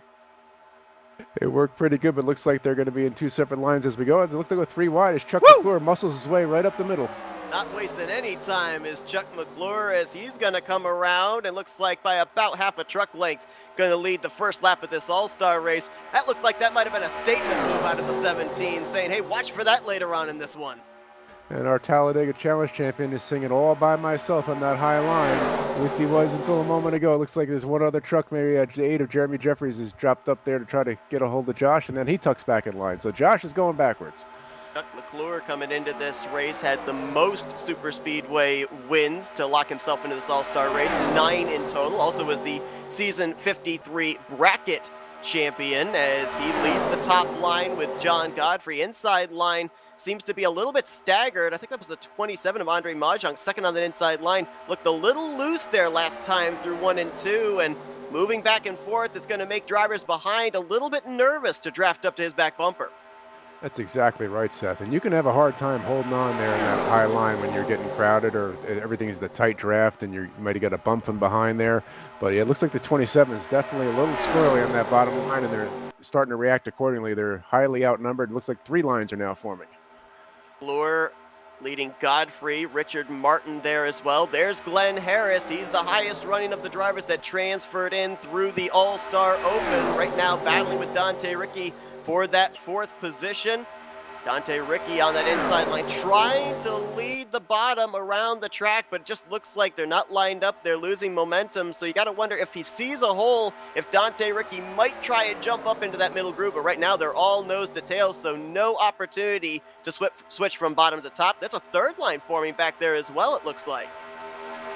Yep, I'm watching that. Josh has got some help there with Jeremy pushing him. He's got a 3rd truck up there as well. And Dante is just hold on right now. He's trying to be patient. He'd like to be moving forward, but it's not the end of the world now that the middle line has got, established control. It's a long race, even at the shortened length, and you've got to get through at least 1 round of green flag pit stops to make it to the end here. And you see Tim Nofsker dropped right down in front of Dante. So this bottom line may get it act together yet. That bright yellow Jegs Silverado to the inside. Nofsker coming into this race with 4 Superspeedway victories that locked him in. Single file for the top 4, double file back to around 15th, and then 3 wide about 2-3 rows deep at the rear of the field.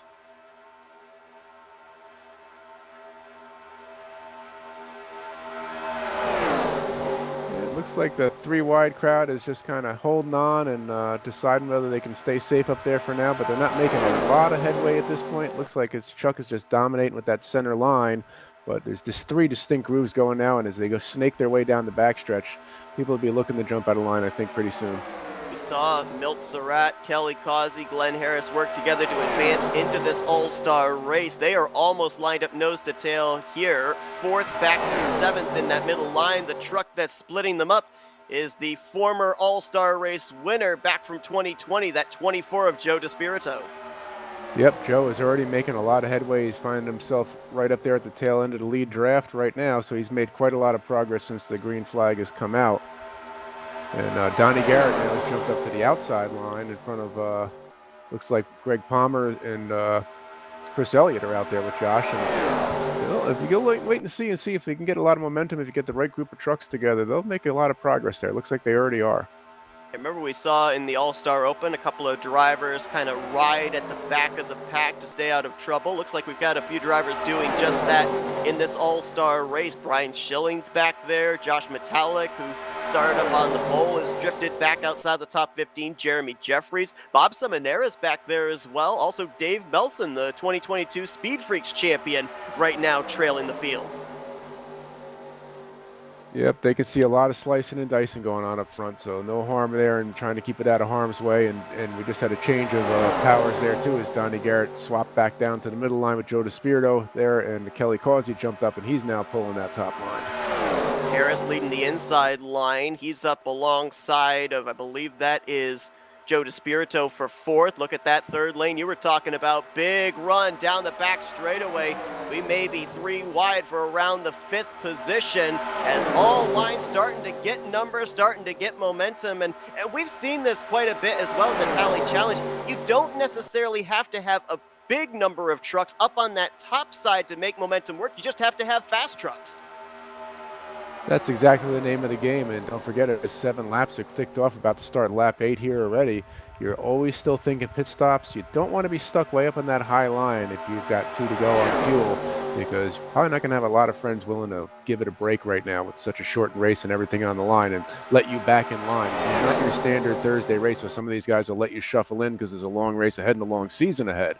Here it's win or go home. So if you can hang out somebody on that high line and have them not be able to get down with their buddies on the pit road or put them into a tough fuel situation, you may see that happen. And if you In didn't fun, tune of in, course. if you didn't tune into the All-Star Open, same rule applies there to this race. You want to race aggressively, but you want to make sure you don't make a mistake too, because it's a one and done as far as causing an incident here tonight. And we're 3 wide, several rows deep right now, about 3 rows deep. We were about 6 rows deep of 3 wide about a lap and a half ago. Last thing you want to do is end your chances to win this All-Star race less than 10 laps in. That's for sure. Right back to the 3 wide rear row. We got that very colorful number 48 of Jessica Shelton. Josh Metallic's back there, and the Wonder Bread tribute car, Ricky Bobby, the 038 of Dave Nelson. They're content staying right back there now and letting it unfold. Still plenty of time. Hey, if you ain't first, you're last. We'll see if that holds true for Dave Melson in that throwback car as Chuck McClure continues to show the way in that middle lane. He and John Godfrey have remained in between those middle hash marks. They've brought Joe DeSpirito up along with them, but Richard Martin looks like he wants to get the inside line going. Just a few laps ago, he jumped down in front of Glenn Harris, and he's making a little bit of progress in that STP machine. It's not a bad play, not a bad place to be at all right now, because come the green flag pit stops, he'll dictate, has no worries about when he's going to go in. I know that obviously the Lotto... Oh, we've got John trouble. Godfrey John off the Godfrey. nose of Richard Martin. I don't think the caution's going to fly for this either, as the spin took place below the yellow line. So still green, tough break there for the defending All-Star race winner. You're right there, sir. It looks like there's some heavily damaged stuff out there. Godfrey going to get the thing refired, try and continue on. Ooh, some connection issues there for Glenn Harris. Second truck on that inside line. So Godfrey obviously hoping for a caution to come out to catch back up to the field. The big question, though, is just how badly damaged is he with a pretty good shot rear end of the truck into that inside safer barrier. Yeah, he did take a pretty good impact with moderate damage. He's going to need a caution before he goes a lap down here to get, but he could be eligible for a lucky dog. So he's going to need some kind of help to get back caught up to the pack and get a chance to have an extended pit stop to get that damage fixed. That really hurt the momentum of that inside line as well. Richard Martin having to check up a little bit there with Godfrey spinning off of his nose, and now there just seems to be no inside line. Top 6, 7 have all migrated to the middle, and look at one of those drivers that's just the tail end of that middle line, Jeremy Jeffries. Didn't I just mention about 3 laps ago that he was at the tail end of the field? Well, he's obviously got a fast truck. He's cut through traffic and trying to make his way up into the top 5 as we saw the 43 of Richard Martin hitting pit road. I'm assuming that might have been a possible drive-through penalty for the incident involving John Godfrey. It appears I saw the 43 peel off there as well, and yep, the 8 Mr. Oreo Cookies machine of Jeremy Jeffries is he's picking them off one at a time. He's in a good spot where he wants to be right now, getting staged for green flag pit stops. You see them all kind of getting friendly and organized. Still got a good 5 laps to go for pit stops unless they want to break it up sooner, because again, with a 50-lap race, that brings in all sorts of math equations. These guys are so used to the Talladega, standard routine, standard race, and just taking 16 laps off of it, creates a whole different set of equations. Is, when can I make it to the end? When do I want to get into the range for only 1 can to the end, etc. Right now, running in the 6th position is the leaf filter Dodge, the 31 of Bernie Mobbs. You mentioned it, so used to seeing him in the 90, but new number for him here in this All-Star race. He's going to have a challenge from Jeremy Jeffries, and just ahead of him, there's Bob Seminara in the 712 machine. So both Jeffries and Seminara feeling it's time to go. Move your way to the front. Seminara just cracked the top 5 a couple of laps ago in that 5th position. Yep, Milt Surratt and Glenn Harris, who've got that open experience, they're still holding right on in that lead group too. And as we speak, Jeremy, with help from Greg Palmer, and then the lower Luke Groove is going to try to reestablish here. Not a bad time to do it again with green flag pit stops approaching. And I was going to mention too, before we had the John Godfrey spinoff of turn 2, I know that obviously the lotto queue came into play with giving a couple of those All-Star Open transfers good starting track position, but not much of a surprise to see Milt Surratt, Glenn Harris up here towards the front. We saw Kelly Causey had some drafting help in the 3 wide situation a few laps ago. Obviously, these All-Star race drivers were looking at those 3 transfer drivers, realizing they've got fast trucks, and they are more than willing to work with them here. If they can get them to the promised land, they're all aboard. Looks like the low line is quickly becoming the dominant line again as we're knocking on the door of who's going to pull the card first to be the first group to peel off on pit road. You heard it from Joe DeSpirito, the former All-Star race winner, fully expecting to come to pit road at least 3 times in this race. These drivers will be more than likely coming to pit road in the next 4 laps or so. A few of them might stretch it a little bit further, but to your point, it's certainly a telltale sign when drivers that for the most part are running the middle line all of a sudden migrate down to that yellow line, the shorter way around the racetrack, giving them a clean venue to be able to get to pit lane safely. Right, they've transitioned now into a window where from here it's a one-stop race. If the caution came out, or if they wanted to peel off in a group here and avoid carnage and pit in a group right here, you could still make it from here to the end on just one more stop.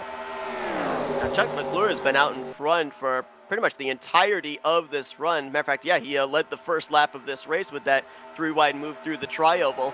He's obviously going to be the truck at the deficit as far as fuel, creating the draft for the trucks behind him, but looks like Joe DeSpirito and Donnie Garrett pretty committed to riding in line behind him. They're kind of subject, I would assume, to his strategy of when he's going to have to come to pit road if they're going to keep that alliance going here after the green flag pit stops are completed. You can bet they're communicating about it right now. You know, these guys are great at communicating with each other, even on open TeamSpeak. Hey, I need to get down, or I'm gonna run out next lap. You know, Chuck can go probably at least 2 more laps after this one, but not much further than that, since he's been holding that thing to the mat the entire time. But looks like he's probably got a good group he's ready to pit with. Could be within the next lap or 2. Did we just start this race again? Because we're double wide all the way back through the field again, as if they're coming to take the green flag to begin this event. Outside line gonna get the push. Jeremy Jeffries all over the back bumper of Milt Surratt through the tri-oval, and that's gonna get Milt Surratt to the top position by about half a truck length into turn 1. Yeah, you scored at the leader as that lap. Yeah, I was thinking the same thing. As let's get the starting lineup let out. Nope, that's the race already.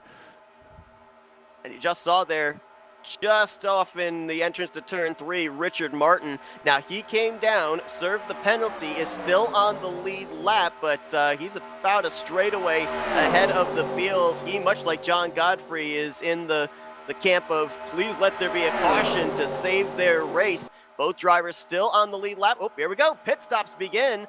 McClure is in. Donnie Garrett is in. Brian Schilling, Tim Nofsker. Another truck back there, too. Couldn't tell exactly who that was. I think that might have been Chris Elliott in the 9. Yep, they were organized very well. Great entrance on the pit road. Let's see if we can get their service get off, and they might be in the driver's seat once this cycles through if it stays green. Only 5 drivers coming down pit road to begin this cycle of pit stops, and that's about roughly a lap and a half, 2 laps sooner than we would expect to see drivers come down pit road. But again, as we mentioned, that 17 truck being out in front for the entirety of this run would be a couple laps shorter on fuel than everyone else behind him. Milt Surratt might be coming this time as he and Jeremy Jeffries, Bob Seminara, they've now migrated down to the inside.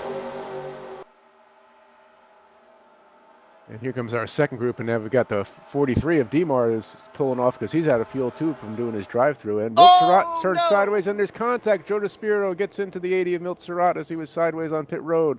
Not heavy contact, but hopefully Milt can recover. It looks like Joe kept moving on pretty well. Locked up those front brakes, the rear tires kept going, spins him out in front of the 24 of Joe DeSpirito, so that's going to certainly slow up his amount of time on pit road. The other drivers that were on pit lane under that green flag pit stop appeared to be the 00 of Kelly Causey. I believe I also saw the 08 of Glenn Harris coming down pit road, so a few more drivers migrating to pit lane. We should see this group of drivers on pit road, if not this lap, the next. Yep, here come a bunch of them. Jeremy Jeffries, Jessica Shelton. Look at Dante Ricky drive it deep to the commitment line. And it doesn't seem like it was much of a big deal with that contact between the 24, but that was just enough to set him back far enough on pit road that there's now a big gap coming out where he may be in trouble holding on to that draft. Matter of fact, the leaders have already overtaken half the guys who pitted the next time by.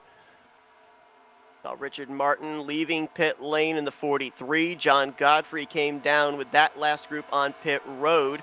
Bob Seminara appears to be the one that might cycle as the race leader, but look at this 4-car train, and I mean a train. They're hooked up. Knopfsker, Brian Schilling, Chris Elliott, and I believe that's Chuck McClure in the 17. He got leapfrogged. McClure was the leader when the pit stop cycles began. Looks like he might cycle around to 4th when all is said and done.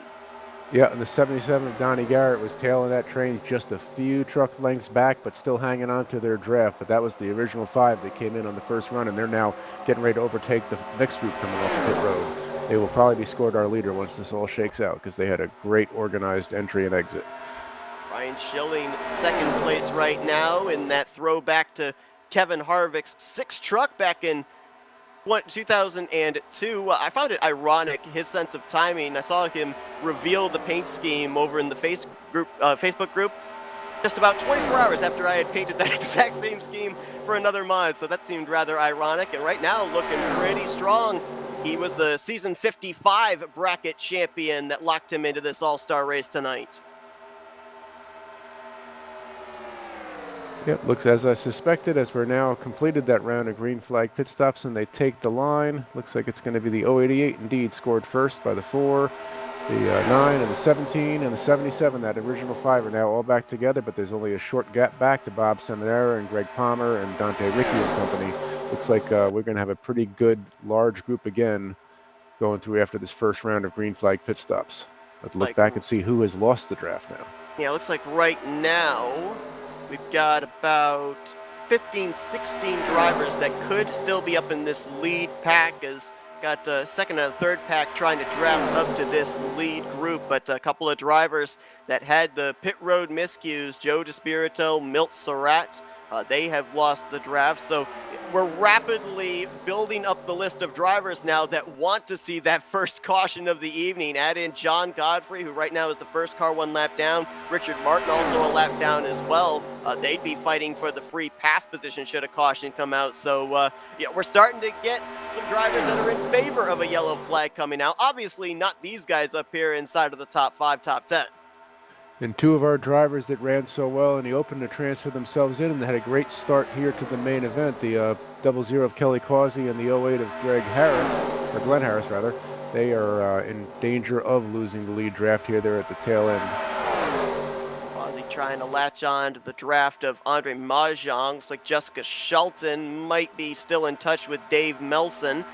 As we got an inside line forming, Jeremy Jeffries took a shot. Josh Metallic went with him, but no more numbers there. And this is what's going to have to happen, too. If you're going to move your way to the front, the run's got to generate here towards the rear of this lead pack and then just start picking up allies as you begin to progress forward. But it looks like, at least for the time being, nobody else aside from the 8 and the 39 are in favor of forming a second lane. They're all content to run single file behind the leader, Knopfsker.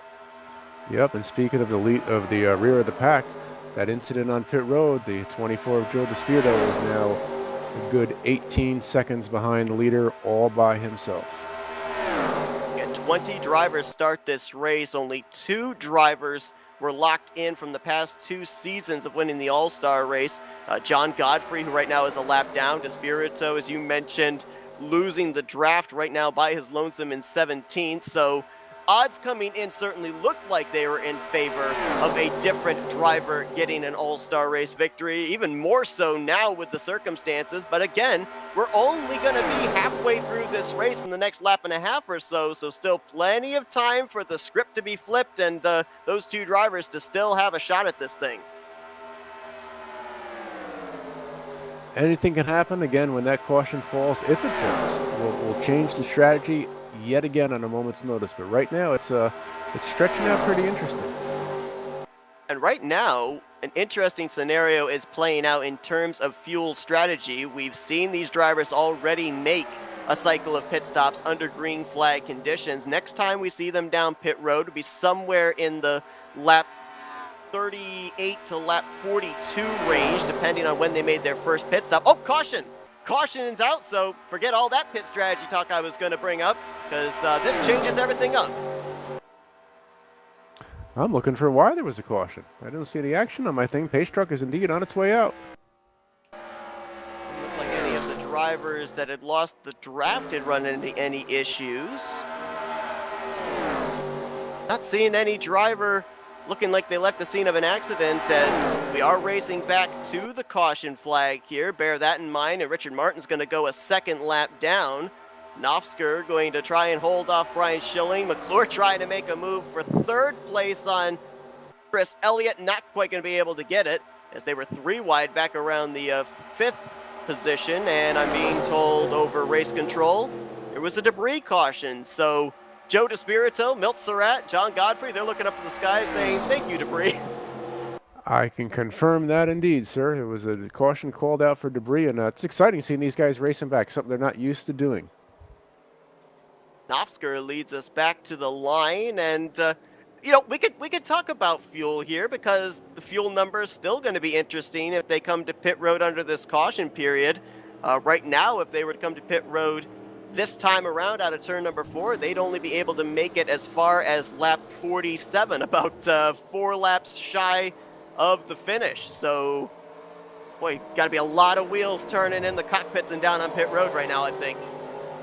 Oh, for sure. That's probably be closer to 6 laps short from here. And I'd say they're all coming. They're all going to pack that fuel cell as full as they can. If I'm in there and confident that I can get off, I'd probably get 4 tires and just be done with them. And then that way I would just grab 2 on the next stop. But that throws away the strategy the other guys were on. The guys who pitted last there might have been able to get away with half a can less of fuel on that final stop than the guys who came in on lap 17, and that could have made a huge difference. So we'll have to see how this one all shakes out, but indeed, it looks like they are all headed to pit road. I want to throw out a scenario for you, going back to a Tally Challenge race that we had the privilege of broadcasting, where the race ended under caution, and Grant Wesley pulled off a miracle on fuel strategy, was able to save, I think it was about 2 laps of fuel under the final 4 pacing laps of that race. I said about 3 to 4 laps short of making it the distance. Is it possible, if you save enough fuel here after topping off under this pacing period, maybe catch a caution at the correct time where the race would end under yellow, you wouldn't have to come to pit road again after this pit stop? It would be tough from here. I'd feel more comfortable doing that if I topped off on the 1 to go. And you may see a bunch of guys coming here to do that as well, because it's right within that range that, hey, you know, you never know, because you could theoretically, if there were 2 cautions, you could stay out. You know, if there's a caution again quickly, you could stay out, gain some track position. And then if there's a second caution that puts you solidly in making it, why come down? If the tire wear is okay, take the track position.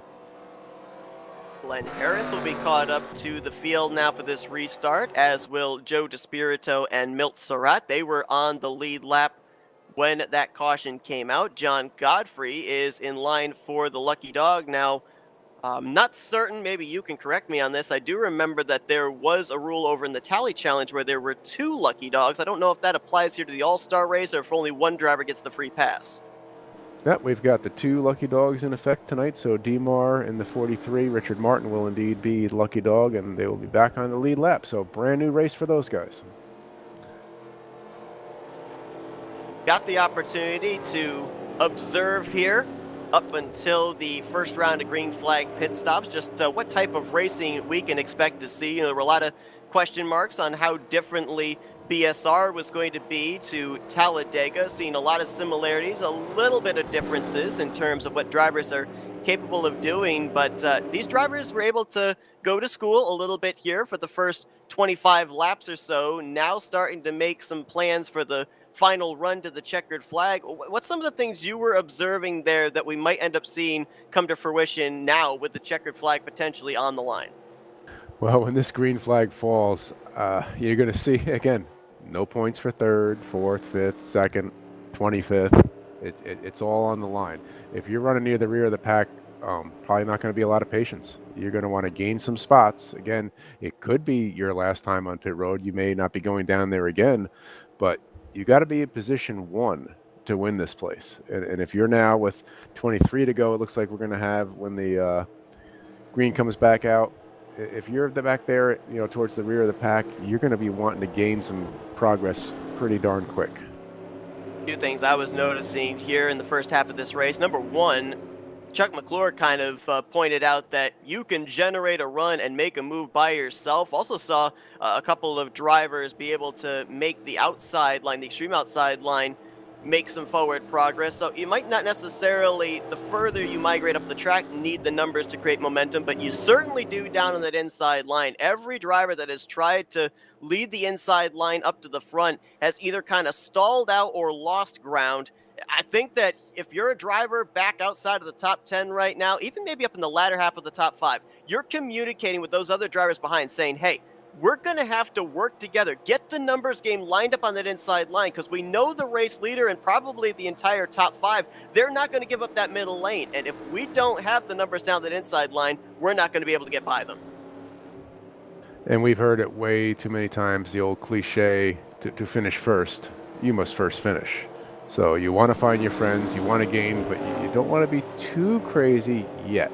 But as the laps click off, it's going to become more and more and more urgent. One of the coolest things to do in all of sim racing is to take a restart in the rear of one of these fields at Talladega or near the rear and have no allegiance to any partners you're working with or anything, because then you can just come and go and feel the draft, and you can see a single vehicle come, truck in this case, come through the entire field, especially the setup. And as we speak, there's that strategy. See, the leaders are peeling off to top off. It's a great strategy call right here, and you see several doing it, especially that first 5.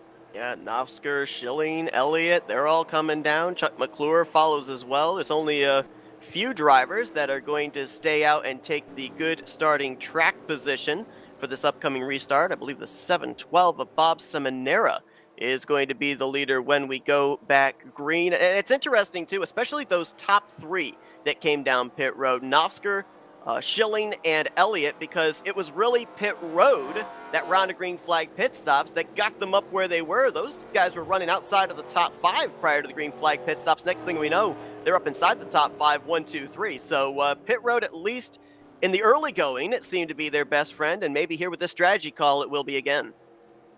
Yep, looks like they're intent on sticking together, and why not? They were working really good together. There's best word I could describe for that crowd on pit road: experience.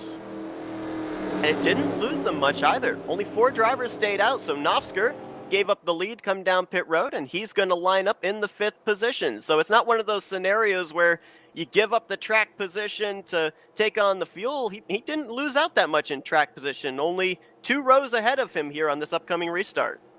Yep, but strategy is sorting out, and you see those the all too familiar 7, 12, and 24 that are quite used to working with each other. They're now, by staying out, have been able to find each other, and they'll be kicking off, and I'm sure you look to them to do the Joey Logano Heidi-ho move there, and probably get together hooked up shortly after the restart until they're in the same lane. Got a good combination on that top side there, too. You got pastry, you got bread, and you've got donuts. Oh, man. Yeah, like take bread and donuts with me when you go fishing if you bring Chuck along. Ah, there you go.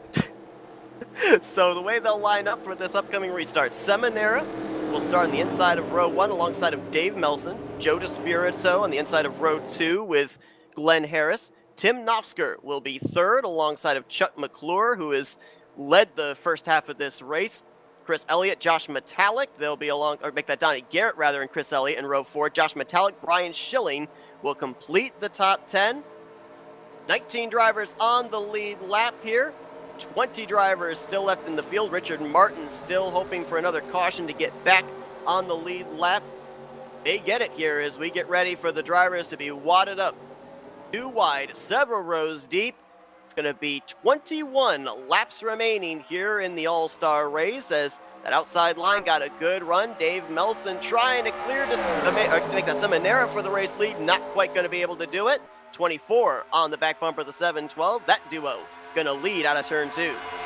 They're quickly trying to sort each other out and find all their dancing partners as we head on to the backstretch. And you already saw a couple moves come into play, and it's going to get interesting. I don't think we're going to go caution-free from here, but it'd be interesting to see how the fuel works out if they do. There now jumps up to the middle line to pick up Dave Melson. So DeSpirito with help from Donnie Garrett. They're going to try and make the inside line work. They've got Josh Metallic down there with them. Dante Ricky in the 84 also on that inside line. So some fast trucks. We'll see if the inside line can make progress. So far here tonight, that middle line has been the overpowering line. And I don't think anybody's making it from here without some intentional saving, not extreme, but definitely some serious concentrated savings. And we know that the 24 and 712 are pacing both these lines. They already didn't pit, so they're pretty much no chance of making it from here at this point. But we'll see how it works out.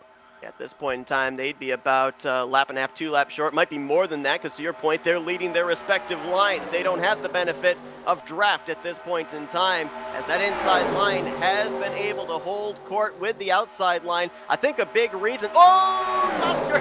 Wow, what a wiggle there in the center of 3 and 4, but he keeps it going. That whole outside line had to check up for a moment, but it seems like on that inside line, I'm seeing less pushing and more shoving, and that's why they're being able to stay up here with the outside line. Yeah, the slam draft might be in full effect here. Yeah, Tim definitely did a great job gathering it up, and it wasn't even a huge checkup from that. These guys are such pros at doing it, but I look at guys like Jeremy, Dante, Brian Schilling, they're there, but they're not closed up tight. Are they lifting a little? Saving a little fuel, let everybody drag them around in range, and then just get to the point where I want to be the guy who knows I've saved enough first, so that I'm the first guy who could say, I can go on it from here. And that's where you could make some ground. But again, it's going to be a little bit of a tall task. And as I say that, it looks like Jeremy ran out of patience, and he's up to the middle line. How about Tim Nosker up top, handsome 3 wide for second place, could be for the race lead through the tri-oval. He has picked up Chuck McClure in the 17, leaving Bob Seminara all by his lonesome in that middle line. The sucker hole of a sudden is what the middle line is, and the inside line getting the momentum, putting Despirito out in front. These guys now, they're getting racy, knowing that these laps are ticking down. Joe Despiro is getting a big league push from the Nature Boy Donnie Garrett in the 77. He takes a peek to the inside there on the backstretch going down, but nope, they're going to stay together, and that might open the door for Josh to take a look with getting a little bit of a help from Dante on the inside line. But the middle line is reestablishing really quickly, or those front 2 trucks are going to play choosy. There they go to the bottom again. And it's amazing. We talk about the unpredictability of superspeedway racing, how the landscape can change. Joe Despirito leading this race. Less than 10 laps ago, we were talking about him losing the lead draft outside the top 15. It's amazing. That goes back to this setup, the OG MSR setup, we like to call it. It does a pretty good job of hanging you in the draft. It's all about that final drive in that bottom gear. But a little touch on the apron there from the 27 of Andre Mongeon. Ricky got a little close to that apron as well. 4th car in line. Getting a little nervous back here around this 3-wide battle with Seminara, Novsker and company, as now Novsker in the outside line losing some momentum. Novsker kind of pinning that middle truck down, and last thing you want to do is make a little bit of contact with how they are bunched up. Could have catastrophic results, and we talk about the one incident and park. I believe the debris got parked because they caused that first caution, but 3 wide again now for the 3rd position. That middle line, well, as soon as I say that, it was working for Seminara, and he says, no, I don't want that anymore. He goes down to the inside line to pick up Josh Metallic and just in front of Joe Despirito. Before that, it was a power move from the 39 Arcali Challenge Championship winner, Josh Metallic. He moved up to that middle line, and with Bob and Dante, they seized the lead and control, and now looks like Josh and Tim are control of the 2 lines, and the middle line is becoming the sucker hole again. And Donnie and Dante are back in there looking for some help. And what do you think about that for Josh Metallic coming into this race as the champion of the past season for the Tally Challenge, where they run at Talladega every single week, showing he's one of the best in superspeedway racing? Is there nervousness that you have to follow it up here with a good performance in the All-Star race, or is there excitement that you got a chance to be able to continue to pad your superspeedway resume? That's a tale of 2 personalities and different types. Josh is cool as a cucumber. He doesn't need to pad anything in his resume. He's quite the accomplished driver, and he'll tell you this was no big deal to him winning that championship, but it was huge. It was huge. I'm sure he's excited. This craziness to be. He does a lot of work to keep this series going, has for so many years, and is a very popular win, that's for sure. But it was just an exciting race. Too bad we couldn't broadcast that one. It was coming to the finish, but talk about excitement. They are slicing and dicing again. They are indeed. It's 3 wide now for around the 5th position, double wide for 4th. That's Chris Elliott leading the top line now, picking up Milt Surratt in the 80. Of course, Milt winning the All-Star Open, trying to double down with 2 checkered flags here this evening at BSR. Middle line is Tim Noxker. He's got a rear deck full of Chuck McClure, about a half truck length back, Brian Schilling. These drivers right now slicing and dicing, as you said, trying to pick up spots. The question is, for some of them, are they slicing and dicing to get themselves positioned for this checkered flag? For others, are they trying to get themselves positioned for the final pit stop? Because even with the drivers coming down pit road, as we saw there at the 1 to green under our only restart of this all-star race, there still might be a chance that they can't make it on fuel. Oh, they certainly can, and the harder you push, the more fuel you're using, and it's going to be really close. It's going to be really tight. Some of these guys that are wanting to race it up, but they may regret it later. Tim's been doing a bunch of time leading this line, so he may need that caution lap. And sometimes there's even a caution at the end of the race. You've got to bank on that. I can guarantee you this. He's not coming down. A lot of these guys aren't coming down pit road until that thing is getting ready to suck air. You got to play the cards you're dealt here, and you got to try to, because you could be 2 laps short on fuel, but those 2 laps could be a caution laps if it's a late race caution. Richard Martin, the 43. He's the only truck 1 lap down right now in the 20th position. Certainly hoping we can see him back in the lead lap before the end of this race with a shot of winning it. But a thing that we have to kind of look at is if he does not get the benefit of a caution, he could be the proverbial X factor into the outcome of this race, because he could end up aligning himself with a driver battling for the race win and be maybe the pushy, or the pusher rather, to the pushy, deciding who's going to take the checkered flag here in the 2022 season all-star race. Yeah, in a race like this, lap down or not lap down, if your buddy's willing to help you, I'll take the help. It's going to be tough to slice here, because say you're running 16th, 17th, 18th right now. You're about a second there, but you're well in the lead draft. But again, only 1 position pays. It's not a good points night for anybody, except for the winner. You're trying to save fuel, but at what point you're like, I'm 22nd. I got to make some ground, or in this case, there's got 19 cars on the lead lap. Where do you decide to stop saving and start picking them off? And obviously here we saw with the 3 wide, several rows deep, you've got to take the opportunity when it's in your grasp. But for Josh Metallic, now out in front, he was one of the drivers we saw come down pit road at the 1 to green under the restart, and now he is creating the draft for a couple of drivers that we're pretty certain cannot make it the rest of the way on fuel, Seminara and Joe DeSpirito. So that move and being out in front now, does that basically just scream out to you that those drivers that came down pit road at the 1 to green, they can't make it on fuel? He wants the track position for when they make that final pit stop. Everybody at this point in time more than likely cannot get to the checkered flag on what they've got in the tank. Yep, that's exactly right. Right now, Josh, he's up there using the fuel track position. You're betting on that caution. Again, it's a stretch to make it from the end. You have to make a conscious effort. And these guys aren't here to make a conscious effort to save fuel tonight. That's for sure. They're here to race.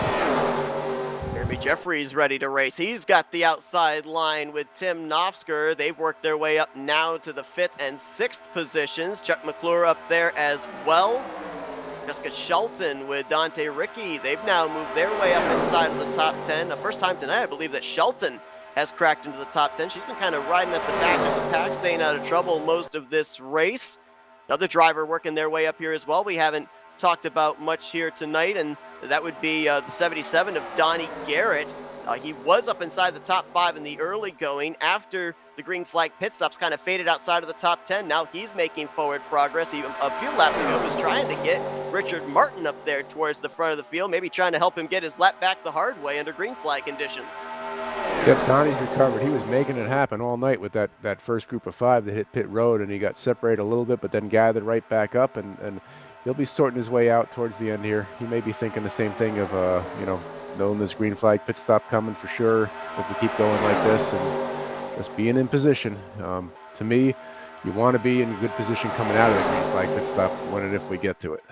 But with that green flag pit stop coming up, these drivers have a little bit of a decision to make. You could maybe come down pit road now. The fuel window would be open to make it the rest of the way. Granted, you are going to have to take on more fuel than if you pitted at the latest possible opportunity. But on the flip side, let's say you come down pit road now, you get yourself full of fuel, you return to the racetrack, stay on the lead lap. Let's say a caution comes out after that. You've got yourself some pretty good starting track position with only a handful of laps left.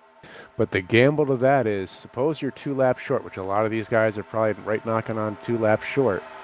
Suppose there's a caution with 3 to go. You can make those 2 laps clutching your way around. I would want to take the gamble of getting that over with now when I may not have to come. I might walk into this if there's a late race caution when things get hot and the caution comes out, I can limp that thing around for 2 laps. When you'd love to be a fly on the wall of every pit box up and down pit road to find out what the situation is for each and every driver. Up there on the top left, lap 44 goes on the board. 7 laps remaining in this race. It's coming down to crunch time now, decision time for these drivers. We've only had 1 caution here in this all-star race. It was for debris. We're yet to have a caution for cause. These guys are going to start slicing and dicing, making some moves. We may not be done with yellow flags tonight as Seminara and Joe DeSpirito, they work together to get around Metallic, but then Seminara jumps up to the middle. DeSpirito stays in the bottom. He'll go to the point. They're pushing harder and harder as these laps tick down. Seth, it's going to be amazing to watch. I see it's the 43 peeling off. He's going to go ahead and take a chance to go on pit road here. If I'm in this group, I'm not stopping. You're not going to make me. Sorry, pit crew. I'm not coming in, because somebody could be running out of fuel with 3 to go, and that could cause a caution because they cause a checkup. I'm hanging in, and I bet you a lot of these guys are going to too. It's going to be, if we get to 2 to go and the caution doesn't come out, we could see some wholesale cars spitting on fuel pressure coming on the pit road. Yeah, if that caution doesn't come out, some of these guys could be in trouble because Richard Martin did not pit under that caution period. So he would have been about a lap and a half, 2 laps, maybe 2.5 laps shorter on fuel than everybody else. With a little less than 5 to go here, I think everybody is in a pretty difficult situation on whether they can make it or not. To your point, some of these guys might try and sputter it on fumes to the start-finish line. There's the first driver on the lead lap to hit pit road, Chris Elliott, but he's all by his lonesome, no friends. That's going to require this thing to go green and him to get lucky.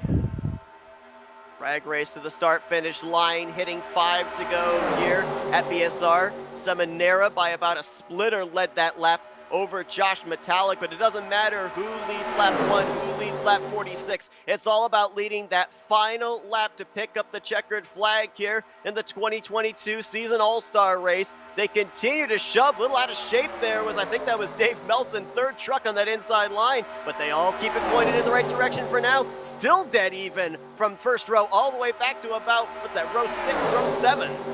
We got 19 trucks all packed together in that lead draft. As we come around, looks like looks like John Godfrey's going to peel off all by himself as well. The rest of them hanging in, hammering down. It'll be obviously the 712 will be the first one I'd look for right now because he's been leading the most of the guys that stayed out. He's going to be the first one I'll be looking to see if he jumps off or starts sputtering. I believe that the first 3 trucks on that inside line all stayed out. The Manera, DeSpirito, and Melson. John Godfrey got the lucky dog under the caution, and he just hit pit lane, and now you're seeing, wow, look at that shoving. You can see the 088 all moving around with the shots from behind, that chain bumping down the back straightaway. That's what we're looking to see with this broadcast event coming up for season of the Tally Challenge. These trucks do a great job. But look at this. They're all coming down pit road now. They've decided because we're coming to 2 to go.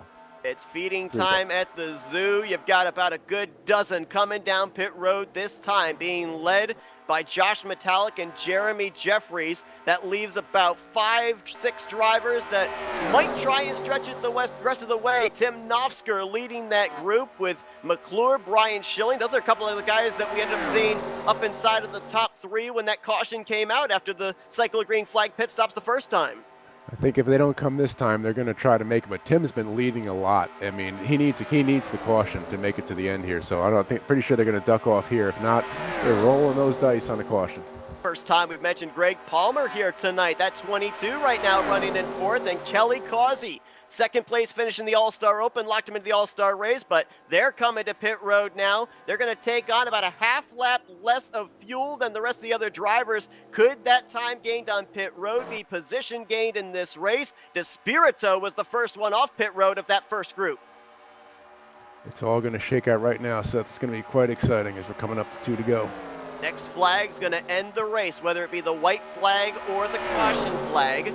Those leaders came down pit road to complete lap 48. DeSpirito and company still need to do that, so when they hit the line, they will be at 3 laps remaining.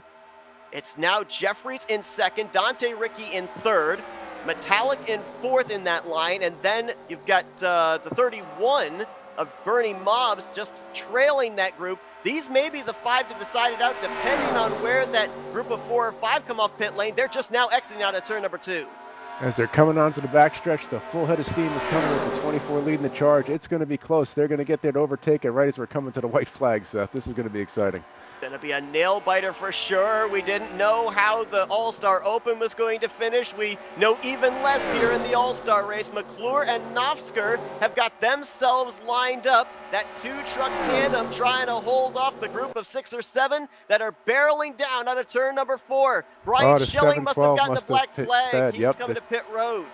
The 712, Bob Seminara did too. I thought he needed to hook up with Tim and Chuck to get those 3 some momentum as the white flag is out, and here comes the rest of the field. It's the money stop. You can't make a mistake. A couple of drivers apparently might have just been a little bit over on pit road speed. McClure and Nofsker trying all they can to stay ahead of DeSpirito and company, but they're going to get caught probably down here into turn 3. These final 2 corners and that long front straightaway. This is going to be interesting on the final lap. Here comes the 24. Looking top. Nofsker goes low on McClure. Jeffries on the apron saves it into 3.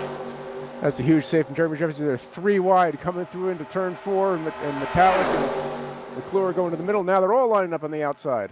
Dante Ricky, where's he going to go? He's got to run. He jumps to the inside of Joe DeSpirito. Metallic's going to take it 3 wide to the top. He's got to push from Bernie Mobbs in the 31. They're wrecking to the line. It's going to be Dante Ricky winning the 2022 RTG All-Star race at BSR in a 3-wide photo finish to the line. What a battle through the tri-oval all the way back to the stripe. That was an incredible finish. Dante made a great move. The timing was right, and he just had enough momentum because they all spread out. Nobody had that extra help, and Dante had that great momentum, was able to hold off of Josh, who helped the 8, the 9, or the 8, the 84, and the 39 were really, really pushing there at the end. 4 Superspeedway victories across the RTR series locked him into tonight's All-Star race, and he has a golden ticket now into the 2023 Superspeedway All-Star race with the victory here tonight. Dante Ricky going to bring it down here to the start-finish line. He'll get ready to do some burnouts. And it appears a couple of things took place there in the closing stages. The 17 of Chuck McClure, he was just there as a drafting partner for somebody. Apparently he got a black flag under the green flag pit stops, just decided to ride it out, and he's going to finish with a penalty 1 lap down back in 18th. And a big thank you for Tim for helping him stay up there. Dante Ricky burning it down the front straightaway. Josh Metallic crossed the line in second. Bernie Mobbs in that new number 31. He's going to be finishing 3rd here tonight, but you mentioned it, top of the program here, Sean. It doesn't matter, 2nd place on back. All that counts here in the All-Star race is to be that truck parked in victory lane, and that is going to be the Mug Root Beer Toyota of Dante Ricky. What an exciting finish that was to watch. It was everything we kind of hoped for. It came right down to the math at the end and just gave us an incredible shootout. And Bernie, that new number 31, the leaf filter ride, he and Josh and Dante were and then Jeremy, before he got shuffled out, were pushing Joe so hard, and they had so much momentum, but then they started fanning out, and it just took the right moves and the right slicing and dicing, and Dante got the momentum and just threaded the needle and came on through. Going to continue to do some more burnouts here through the infield grass, right in front of the Burnt Screwdrivers Raceway logo on the front straightaway, and we're now going to show you the finishing results from tonight's All-Star Race event. Gave you your top three. How about Greg Palmer and Kelly Causey? As mentioned, Palmer was very quiet here tonight. I don't think we really mentioned him the entirety of this race outside of the starting lineup, and he brings it home fourth. Kelly Causey, great performance there. Ended up winning that, or getting second to transfer into the All-Star, from the All-Star Open to the All-Star race, and follows it up with a top 5 run here tonight. So a great night overall for the 00. He sure did. Kelly's relatively new over here, and he's already made himself known as quite a good racer. Jeremy Jeffries, Joe DeSpirito, Tim Nofsker, Dave Melson, and Donnie Garrett going to complete the top 10 here this evening. A number of drivers with issues in the early going, issues in the latter portion of this race, having to mount comebacks, and a couple of drivers. You mentioned pit road was going to be a deciding factor in good ways for some drivers, but for some others, not in a good way. McClure, Brian Schilling, believe John Godfrey, or make that Seminara, pit road kind of biting them in the closing stages. But then again, we also mentioned it's a different mentality when there's no points and no championship on the line. In the case of McClure, knew he was going to get a black flag, knew he was going to be disqualified, knew he wasn't going to win this race. But normally, if this was a points-paying race and the championship was on the line, he would have served that penalty. Didn't have to here tonight. That's exactly right. It's all about fun, and it's all about winning tonight, and I think these guys put on a heck of a show. Congratulations to Dante, for sure, and just amazing racing. Again, 19 trucks still in it there at the end, slicing and dicing to that pit stop, and the speeding penalties definitely made even more intrigue to it there at the very end, and even a wreck in the final tri-oval coming to the finish line, but it was just, you can't ask for much better finish than that. What a night overall, a thrilling finish in the All-Star Open to get our final 3 transfer drivers, and then an amazing 50-lap main event here tonight in the All-Star race. It's time to talk with some of the drivers that got it done here this evening, our podium finishers, and let's see if we can dial up the driver of the 31 leaf filter Dodge here tonight, third place finisher, Bernie Mobbs. Hey, Bernie, it's Sean and Seth up here in the FRN booth. You got us? Loud and clear. Tell you what, that new truck, new number, looked pretty sporty out there. You bring it home P3, but a long one here tonight at Talladega with different aspects. A bit of a phantom caution coming out, some money stop, green flag pit stops in the closing stages. Just your typical Superspeedway race, but being an all-star race, I mean, did it have a different atmosphere from the cockpit? Yes, it did. It was just more wild and crazy. Like I say, no points. The wind was the best thing. So that's a lot of cars moving all over the place. It was great. Bernie and Sean, yeah, you're quite the pro at doing this, and got to get used to seeing you in that 31, but sure are a beautiful, accomplished painter, and it's a nice looking ride, but you ran a good, safe race. You were there, and you were there when it counted at the end, and there was even some carnage broke out right behind you coming into the to the final finish there. Yeah, I saw that. I was just hoping it didn't get collected. And it, yeah, I like my new paint job, new team this year, new number, and it's working pretty good right now. I'll take it. Well, congratulations, sir. Absolutely. Well, Bernie, I mean, obviously, got to think this gives you some good momentum as well heading into the new season of the RTG Tally Challenge, and we wish you luck with that. Congratulations on the great finish tonight in the All-Star race, and now we're going to give the opportunity to do some thank you sponsors and some shout-outs. Well, thanks again for Flatout Racing Network for broadcasting these. You guys do a great job. I can't wait to go back and watch it. And to all the Palm Coast racers out there, we're having a good time. I'm waiting for next year. Bernie Mobbs, he is your third place finisher here tonight in the 2022 RTG All-Star race. Congratulations once again, Bernie, and go get some rest. I'm sure that you and the rest of these drivers must be exhausted after that one. See if we can get our second place finisher here tonight, following up his Tally Challenge Championship about a week ago. Let's see if we can talk with Josh Metallic. Hey, Josh, it's Sean and Seth up here in the FRM booth. You got us? I do. Oh, man, I'll tell you what. We saw that very familiar paint scheme cross the start-finish line at Talladega about a week ago to clinch the championship in the Tally Challenge. Almost followed it up with an all-star race victory here tonight. That was a great move through the tri-oval on that outside line.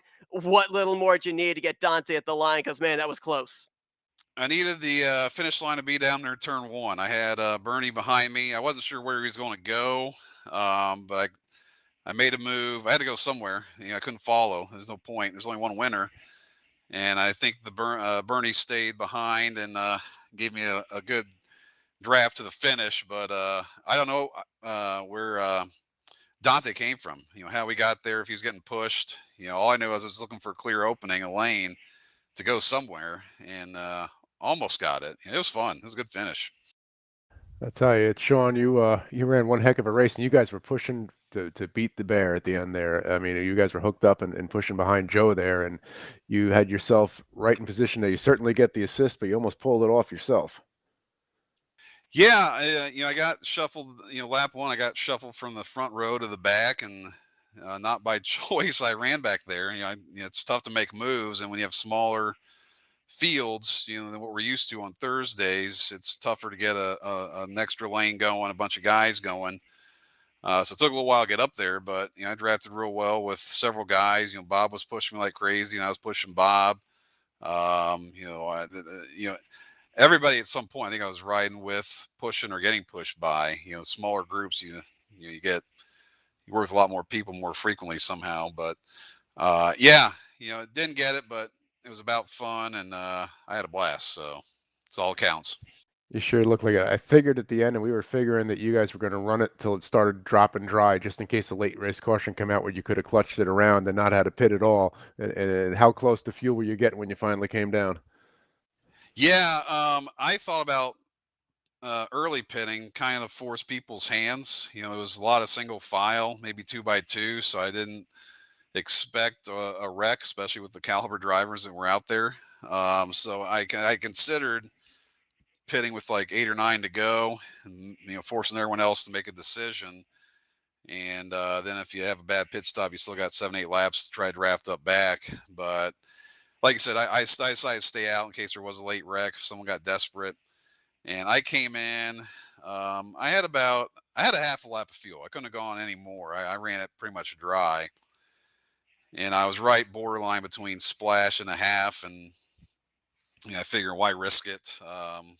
If I'm half and I've been leading, a lot of guys, they may have to do half too. We'll have a big group. And that's the way it worked. I think 2 guys took a splash and got eaten up at the end, and we came barreling out of 3 with all the momentum and all the guys. So it worked out for the most part. Well, Josh, a great performance for you here tonight off the heels of that championship. Congratulations. We're now going to give you the opportunity for some thank you sponsors and shout outs. Well, thank you guys for doing this. Seth, it's good to have you back. I always enjoy watching these broadcasts. I'll be looking forward to watching this tomorrow and in all the races next season. And Prime for stepping in doing this too. I know he's busy and has plenty of responsibilities. So thanks to both of you for doing it, and Prime and Bones for giving us a place to race. A lot of places have come and gone. This game's super old, and we're still getting 30 plus guys some nights of the week. And the drivers, you saw how good it is. Even the Open, it's tough to run that well, have that few cautions, and push that hard. I was getting pushed all over the place tonight, and I was slamming when it was my turn to push. So just thanks everyone for putting this on, everyone that races here, and I'll shut up now. The driver says push. The commentator says shove. Different perspectives for sure. But Josh, man, great run for you here tonight. Congratulations once again. Go and enjoy it, and we look forward to seeing you in a few weeks' time. Go out there and try and defend that Tally Challenge Championship. Will do. Thanks, guys. Go down to victory lane. See if we can get the driver who takes the checkered flag here tonight, Dante Ricky. Hey, Dante, it's Sean and Seth up here in the FRM booth. You got us? Yes, I do. Hey, guys. Man, I'll tell you what, we were talking about with Superspeedway racing. Doesn't matter how many laps you lead, you just got to lead that last one. You led 2 laps here tonight. First truck back to the checkered flag, but man, a big move there through the tri-oval to be able to get metallic at the line. Looks like our interval says 47 one-thousandths of a second. Do you think you still had the momentum to get him? Because it kind of looked like you had to make that move all by yourself. That had to be some really good television tonight here on Flatout.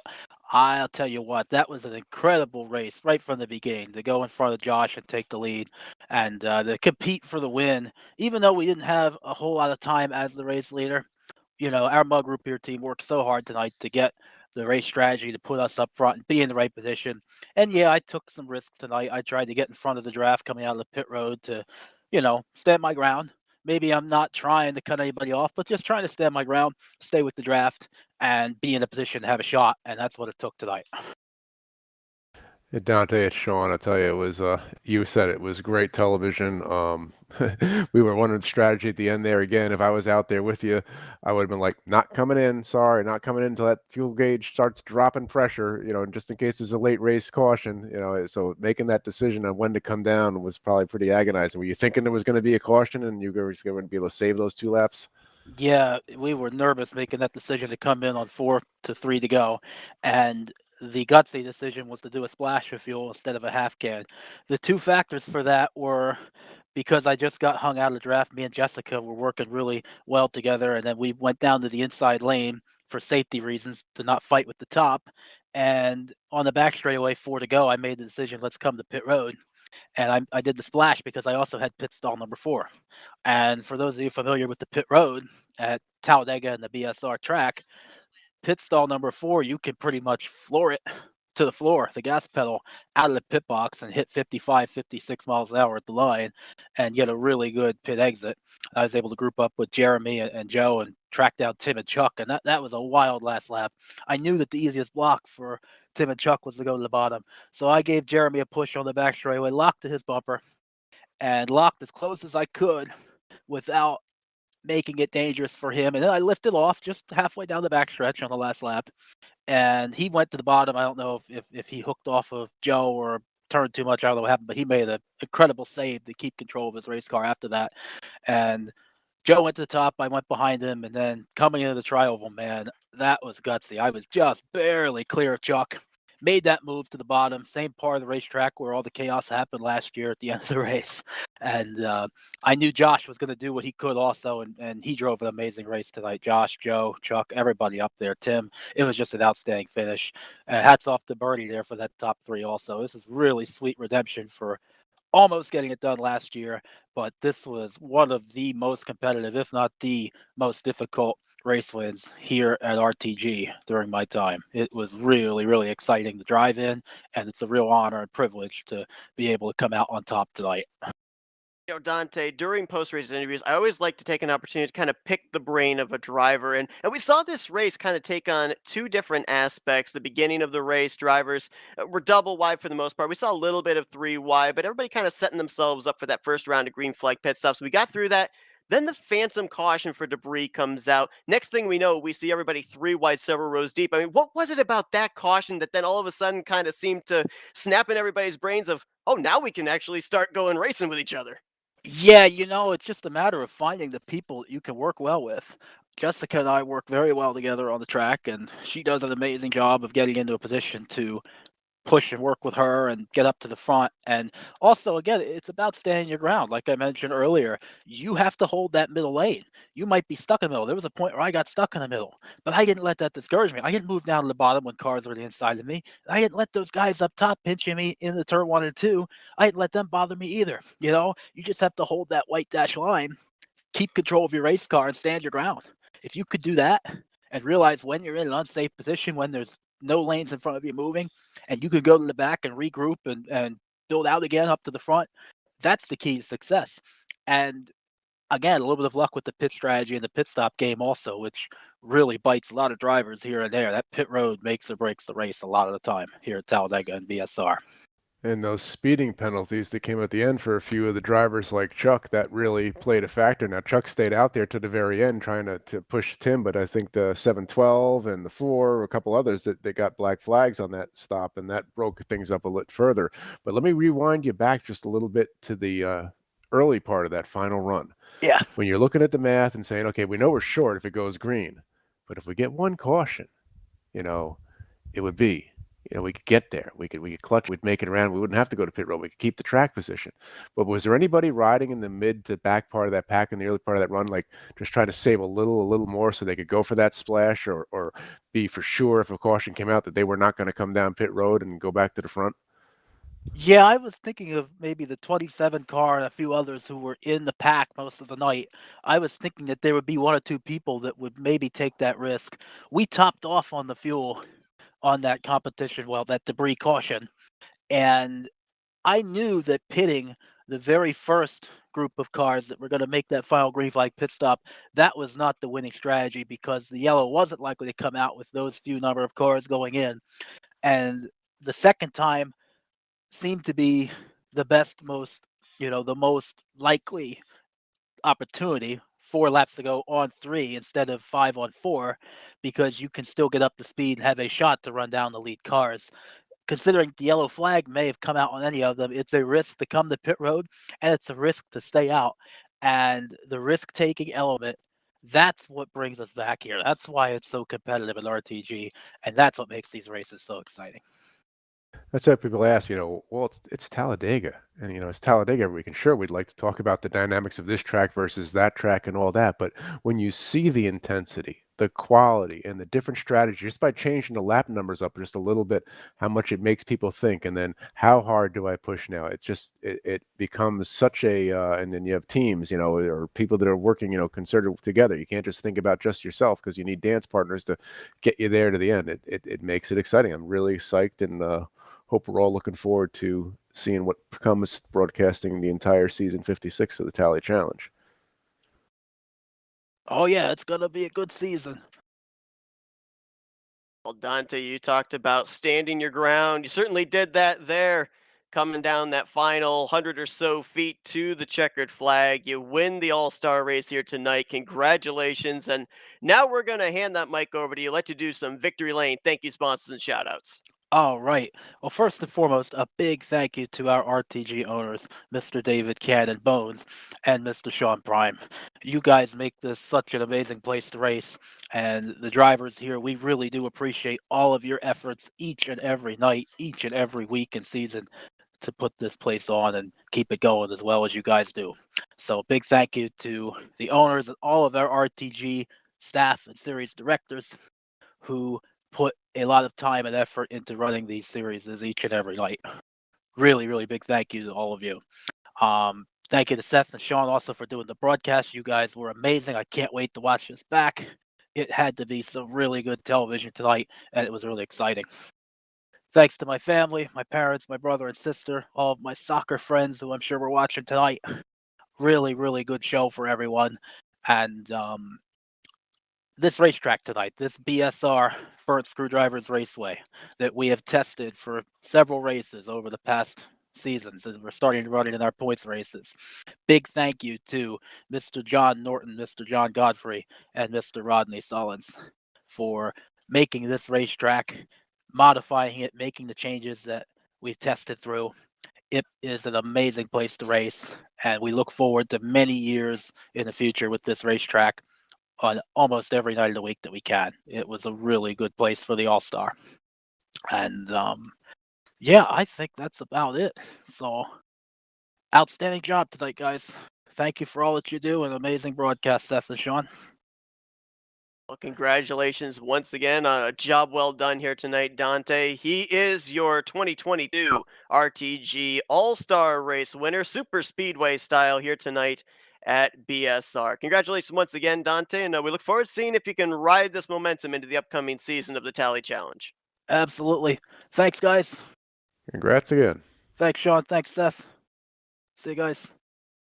Dante Ricky will continue to celebrate his victory here tonight, and that brings our coverage to a close. But I say it brings it to a close. This is not really a finale. You said it right, Sean. This is a precursor to the upcoming season of Tally Challenge, of what we can expect to see in terms of the racing dynamics, in terms of the strategy, in terms of fuel, in terms of the three wide racing that we were subject here tonight, and the Cleed three-wide racing. I mean, they were three wide, about 6-7 rows deep, and we did not see a caution come out for cause really the entirety of tonight's event. Saw that phantom debris caution, which certainly kind of ramped up the aggression a little bit. But I mean, obviously, a lot to take away from here tonight into the upcoming Tally Challenge season, which, oh, by the way, in those races, there are points in the championship on the line.